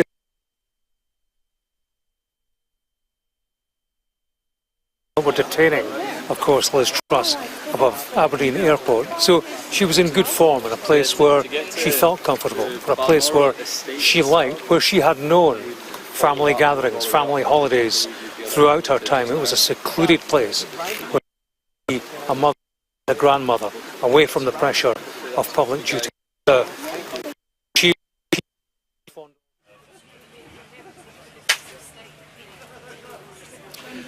Well, I'm afraid we seem to have lost communications with James Matthews and Mark Austin in Balmoral. We'll try and re-establish those links in a moment or two. But let me tell you more about the immediate time after the announcement that the Queen had died. Thousands of people gathered outside the gates of Buckingham Palace here behind me, and thousands of them are still here, and I suspect will be here for many hours to come. And in keeping with tradition, a written notice, a simple written notice announcing the death was posted for them to see. A very short message to everyone who has lived under the reign of Queen Elizabeth II. Well, Katie Spencer reports now from Buckingham Palace on a nation in shock and mourning. A swirl of rumours had seen small numbers of people gather outside the gates. Then just before 6:30, confirmation. Silently, respectfully, numbers grew, trying to capture as best they could this day in history. The enormity of this moment, for some, a struggle to take in. To see the flag behind you sort of, slowly lower, and it was just a sense of, both realisation, but also, I think, this united love, and I think it was an odd kind of surreal feeling there. Yeah. So it's a really emotional moment. Even if you're not born British, she represented the best values of the country that actually made me stay here. I think there's been so many generations that have come through and just known her as this presence, even without being a political voice, just being this kind of stability and sort of more than just a figurehead. I think nation's grandmother is appropriate. Outside of Windsor Castle, similar scenes. People wanting to mark this moment. She's been part of my life forever, and she's not here. She's gone. And you hope, but you appreciate that. Her age, it was expected at some point, but even when it happens, it's still a shock. I'm absolutely shocked. I couldn't believe it, and I actually didn't think I would be upset, but I am, and I have no idea why. It's just I think she's just so in everyone's psyche now, so I'm not even a royalist, but I'm still really upset. Her legacy is so prominent. When I think of Britain, when I was growing up, it's always been the Queen, the royal family, and just a beacon of stability. As sunset, the sea of people building outside of Buckingham Palace. Umbrellas up, a little rain, not enough to put people off being here to mark this moment. In amongst the crowds here, you get a very real sense of the shock and the loss many ordinary people who have been moved to come here are experiencing. And you find people here from all demographics and all generations. Barriers brought in anticipation of the crowds to come. Many more expected here in the days ahead as the sun sets on the Elizabethan age. Katie Spencer, Sky News. Well, those were the scenes as you see in Katie Spencer's report outside Buckingham Palace in the daylight hours, and still like that right now. Thousands of people here paying their respects and sharing their memories with each other of Her Majesty the Queen. Our correspondent Dan Whitehead is in Cardiff tonight, and Dan, you can tell me about reaction in Wales. Yeah, it is an evening of sombre reflection for the people of Wales as they remember Her Majesty and the strong connections, of course, which the Queen and the whole royal family hold with Wales. We have had a statement from Mark Drakeford, the First Minister of Wales. He has said that it is with great sadness that people of Wales mourn the death of Her Majesty Queen Elizabeth II throughout her long and exceptional life as our longest reigning monarch. Her Majesty has reigned over the United Kingdom and Commonwealth, firmly upholding the values and traditions of the British monarchy. The First Minister went on to say that we pay tribute to Her Majesty's dedication and selfless devotion. That is the statement from the First Minister on behalf of the people of Wales. Her Majesty last visited Wales back in October last year, where she gave a speech here at the Welsh Parliament, at the opening of Parliament here at the Senedd. And in that speech she said that it was a source of pleasure that her family had had homes in Wales and experienced its very special sense of community. And of course tonight is a moment of reflection and remembrance of Her Majesty. It is also a moment to realise that now the head of state, King Charles III, Prince of Wales, of course, since 1969, when he was invested at Carnarvon Castle in the north of Wales by his mother, the late Queen. That, of course, will be a focus in the coming days and weeks for the people of Wales. But it is clear tonight that there is deep devotion and admiration to Her Majesty, and it is an evening of reflection and remembrance at her loss. Dan, thanks so much for that. Dan Whitehead, live for us there in Cardiff. Well, there's no doubt about it. The world has changed. It's shifted immeasurably since Queen Elizabeth ascended to the throne 70 years ago, and even more since her birth 96 years ago. Now, before her passing, some of those who knew her best, including her family, of course, have spoken about what made her quite so unique. Our royal correspondent, Rhiannon Mills, looks back at the second Elizabethan era. All those years of wisdom and compassion, we've been so lucky. Her work ethic, her strong faith, her leadership, there wasn't anything Her Majesty couldn't do. There was a courtesy and a humanity and a kindness that I'll remember forever. Born in 1926, Princess Elizabeth wasn't expected to be queen. Her destiny changed with the death of her grandfather and the abdication of her uncle. Her father was now king, and Elizabeth his heir. Her role for life was set, and her approach to it shaped by the Second World War. The sort of keep calm, carry on philosophy was absolutely embedded in her, I think. The princess became a member of the ADVERTISE. Wartime also sparked the most important relationship of her life. Her marriage to Prince Philip was celebrated across the country.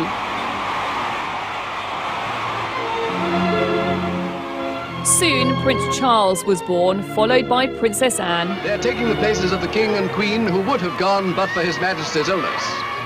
But duty called, her father was ill, and they had to take his place on a tour of the Commonwealth.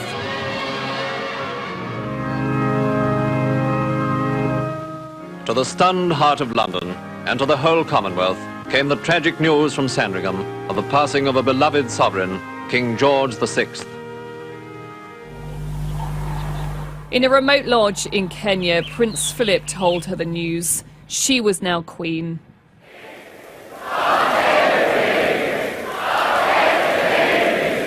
The following year came her coronation. Years later, she described how it felt. In a way, I didn't have an apprenticeship. My father died much too young. It was all a very sudden kind of taking on and making the best job you can.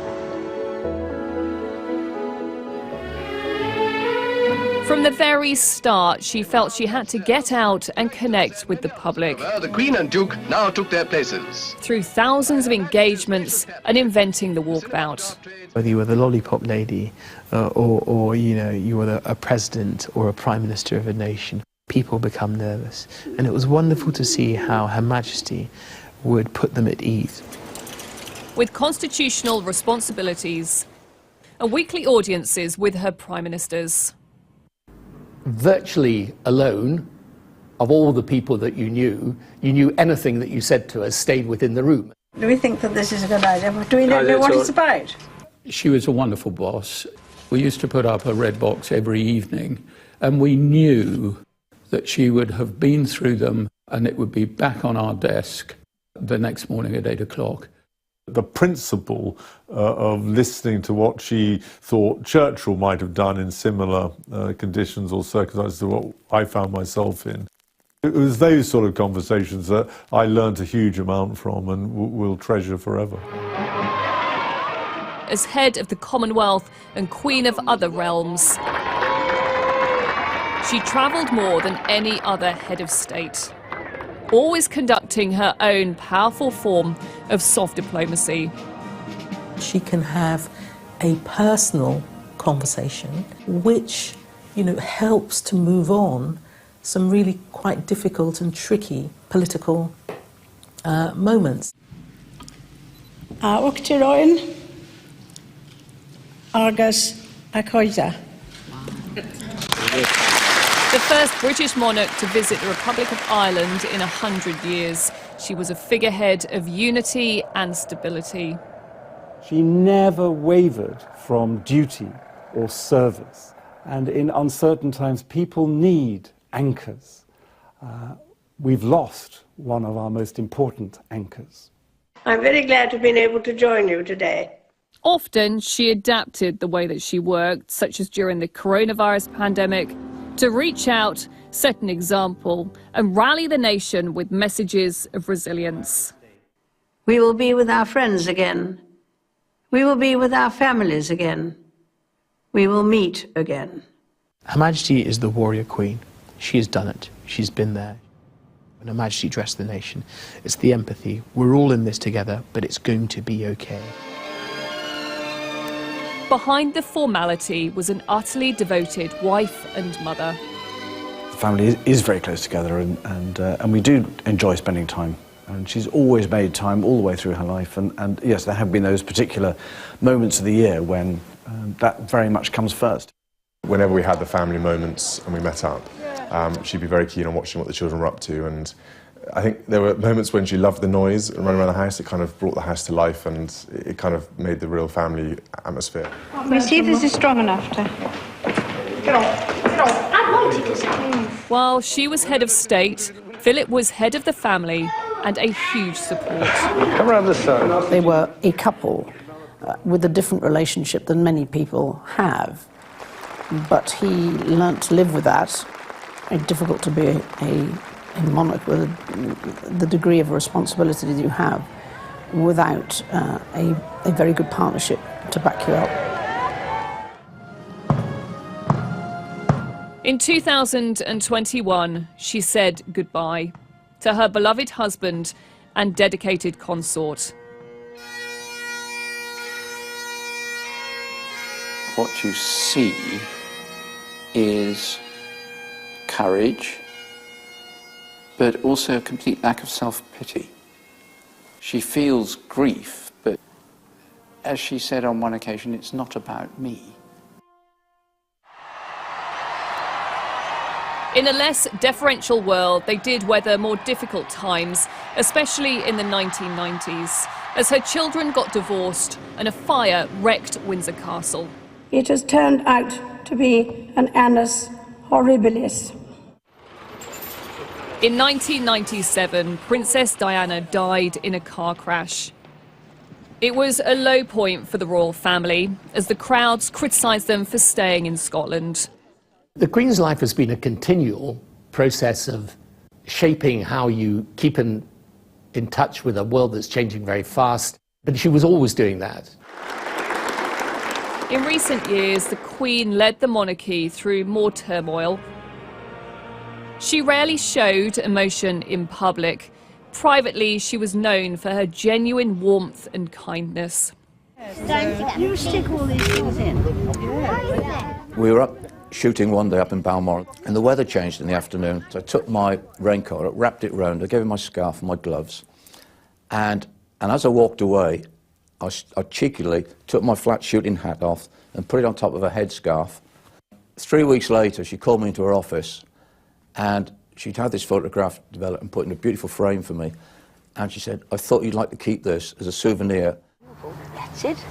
She was never happier than when she was with her dogs and watching her horses. And just sometimes we'd see a glimpse of her sense of humour. I always keep one for emergencies. So do I. I keep mine in here. Oh. For later.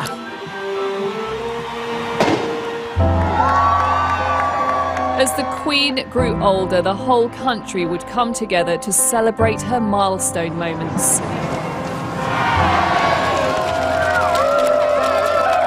She would go on to become Britain's longest reigning monarch. Inevitably, a long life can pass by many milestones. My own is no exception.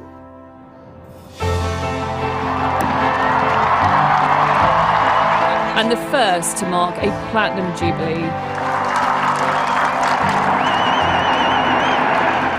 her family increasingly expected to step in to support her.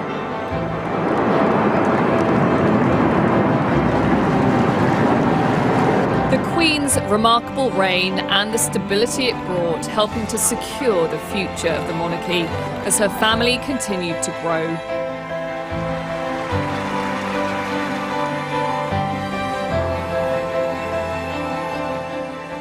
Throughout her life, honouring to the end the pledge she made at just 21.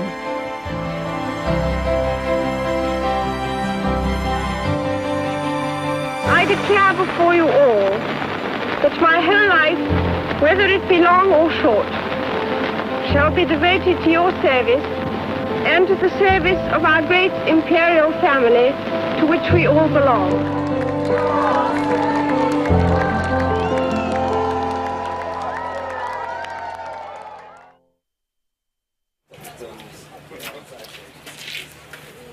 Just some there of the remarkable life and times of Queen Elizabeth II, whose death has been announced today. And we're going to talk now about the succession. There is no gap in the British Constitution. King Charles III has now assumed his responsibilities. He's spending the evening in Balmoral, where his mother passed away earlier this afternoon, but will travel to London as King Charles tomorrow. Well, joining me now from Cambridge is the principal of Homerton College and Vice-Chancellor of the University of Cambridge, Lord Simon Woolley. Thank you very much indeed for joining us, Lord Woolley. And mentioning that, I still keep wanting to say Prince Charles, King Charles. He has been, of course, preparing for this role all his life. Yes, he has. But first, may I offer my deepest condolences to the royal family and a nation. As has been said, we are a nation in shock, a nation in mourning. And, you know, reflecting on Her Majesty's life, particularly when I look back on the documentary that she spoke in recently, she said that service is sacrifice. And when you think of the decades of service and sacrifice, right up until 2 days ago, you see what a wonderful global role model she's been. I mean, ever since this announcement, my phone's been alight with calls actually from around the world. I just received a call from Reverend Al Sharpton, Reverend Jesse Jackson, calls from Italy and Kenya, all offering their condolences to our great leader who has passed. And of course, as you said, passed on to our new king. I want to say Prince Charles, but it's King Charles III, who I'm sure, like many people, he will make a great leader and a great king who's been waiting for this moment to take his place in our history. Lord Woolley, just as you mentioned, it would be really interesting for you to tell us a little bit about Al Sharpton and Jesse Jackson and so many others, about how Her Majesty formed those connections, why she would mean so much to them. You know, it's interesting because both characters are deeply political, and yet they've viewed our Queen beyond politics, the glue that's kept our nation together. And it doesn't surprise me one bit that I should receive calls from them offering the black community, Black Britain, and the whole nation condolences from key figures such as those. And again, I think this will come around the world because she was revered, revered as a statesperson, revered as a model, Dermot, of integrity, of quiet leadership for him, for others, for me to aspire to. And, you know, as we mourn, as we are deeply, deeply saddened, we can be immensely proud, actually, of this incredible servant to our nation who showed us what service should be about. And let's talk about Charles, King Charles. Yeah. That dignity and quiet leadership that you describe by his mother, from his mother, is that something in his own way that he will continue? I think so. I think he'll do it in his own way. I mean, there's lots been said about the King, but I've been fortunate to work with him, to collaborate with him. And there's not many people I know on this planet who loves this nation more than King Charles. And his desire to bring people together, to confront issues like climate change and inequality is second to none.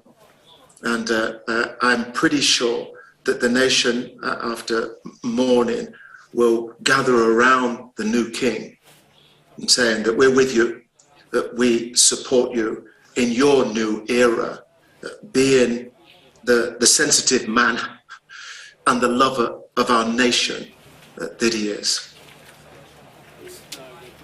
And Lord Woolley, I know you have roots in Barbados, and that was quite a remarkable visit that then Prince Charles made to Barbados, as it had voted to leave the Commonwealth and become a republic. And for him to visit, for him to witness, was quite something. It really was something, and I was very privileged to join him during the celebrations. And what he did was set a tone across the Commonwealth, that we belong to the family, which is the Commonwealth. But he gave his blessing that we should find our own voice. I'm British, but I'm also Barbadian. And I thought it was true leadership, and it was humble, and it was heartfelt. And I remember being with him and the Prime Minister, Mia Motley. And when we was on a talk during the archives, she leant into me and she said to me, "Simon, looking at the Prince, you have a good man. You have a good man there, and I'm proud to be his friend." And I think that wherever he went around the globe, particularly those that were privy enough to have those conversations, that you knew that this was a man who, like his mother, leaned into the service, the national service that is demanded from such a role, but did it in a way, Dermot, that you sensed his whole being, his whole sense of who he was, demanded that level of integrity. For me, I've been privy enough. You see a picture at the back there in my illustrious office here, and it's me being knighted by Her Majesty the Queen. And it was one of the most proudest days of my life. I took my son with me, and we had a wonderful day. So I like hundreds, if not thousands, of people have had their special moment with Her Majesty the Queen. And now we have a new era. We have a new king, King Charles. And I've been lucky to know him. He will be a good king, a strong king, and one that loves his nation to come together to be the best that we can be. Today, tomorrow, for a number of days, we'll be mourning. We've never known anything like this. All we've known, the vast majority of our citizens, is the Queen Elizabeth. We've never known anything different. So it's new for us, and we are anxious, but unsaddened by her loss, because she's been the glue. But I'm pleased. I'm pleased for King Charles to take the throne, to be the head of the Commonwealth and our nation. And that's what life is. You know, you live your life.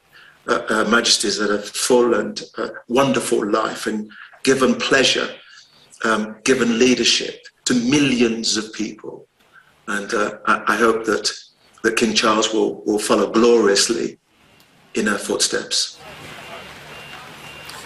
Lord Woolley, thank you so much for putting it all in context for us, the transition between the past and the future. Thank you very much indeed for joining us.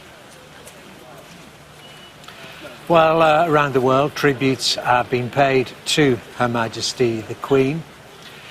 In the United States, of course, Joe Biden has made a statement. Our US correspondent, Mark Stone, there is outside the White House. Tell us what the President had to say, Mark. Dermot, the President at some point this afternoon or this evening will head to the British Embassy here in the United States, where he will sign a book of condolence. He's also due to speak about the passing of Queen Elizabeth, but he has also already released a statement, and I'll read a bit of it to you. He said, Her Majesty Queen Elizabeth II was more than a monarch. She defined an era. Queen Elizabeth II was a stateswoman of unmatched dignity and constancy who deepened the bedrock alliance between the United Kingdom and the United States. She helped make our relationship special. He went on to say, all told, she met 14 American presidents. She helped Americans to commemorate both the anniversary of the founding of Jamestown and the bicentennial of our independence. And she stood in solidarity with the United States during our darkest days after 9/11. When she poignantly reminded us that grief is the price we pay for love. President Joe Biden's personal statement reflecting the loss of Her Majesty the Queen. Mark, thank you very much indeed. Mark Stone live for us there in Washington, D.C. Well, I'm joined now by the royal historian, Tessa Dunlop. And Tessa, as a historian, we are witnessing historic scenes. Pouring with rain, the crowds are remaining undiminished. They know what has happened and they know just how significant it is. Yeah, and it's also very poignant, really, that while we gather around what's perceived to be the epicentre of British royalty, Buckingham Palace, the Queen died in Balmoral. She once famously said of Balmoral, it's a place one looks forward to very much. It has an atmosphere all of its own, and I don't think we can underestimate just how fitting it is. That's where she spent her last few days. You know, this is the first monarch to have died in Scotland since James V, the Scottish Stuart, in 1542. The Queen, of course, much more a Stuart and a Bruce, directly descended from Mary, Queen of Scots, than she ever was a Tudor up the Henry VIII, Elizabeth I line, and somebody who passionately believed in the United Kingdom, and also on an emotional level. That was really a home, an emotional home for her. It was where she spent the first part of the Second World War, as well as a large part of her childhood beforehand. It was where Philip first mooted the idea of getting married in the summer of 1946, before the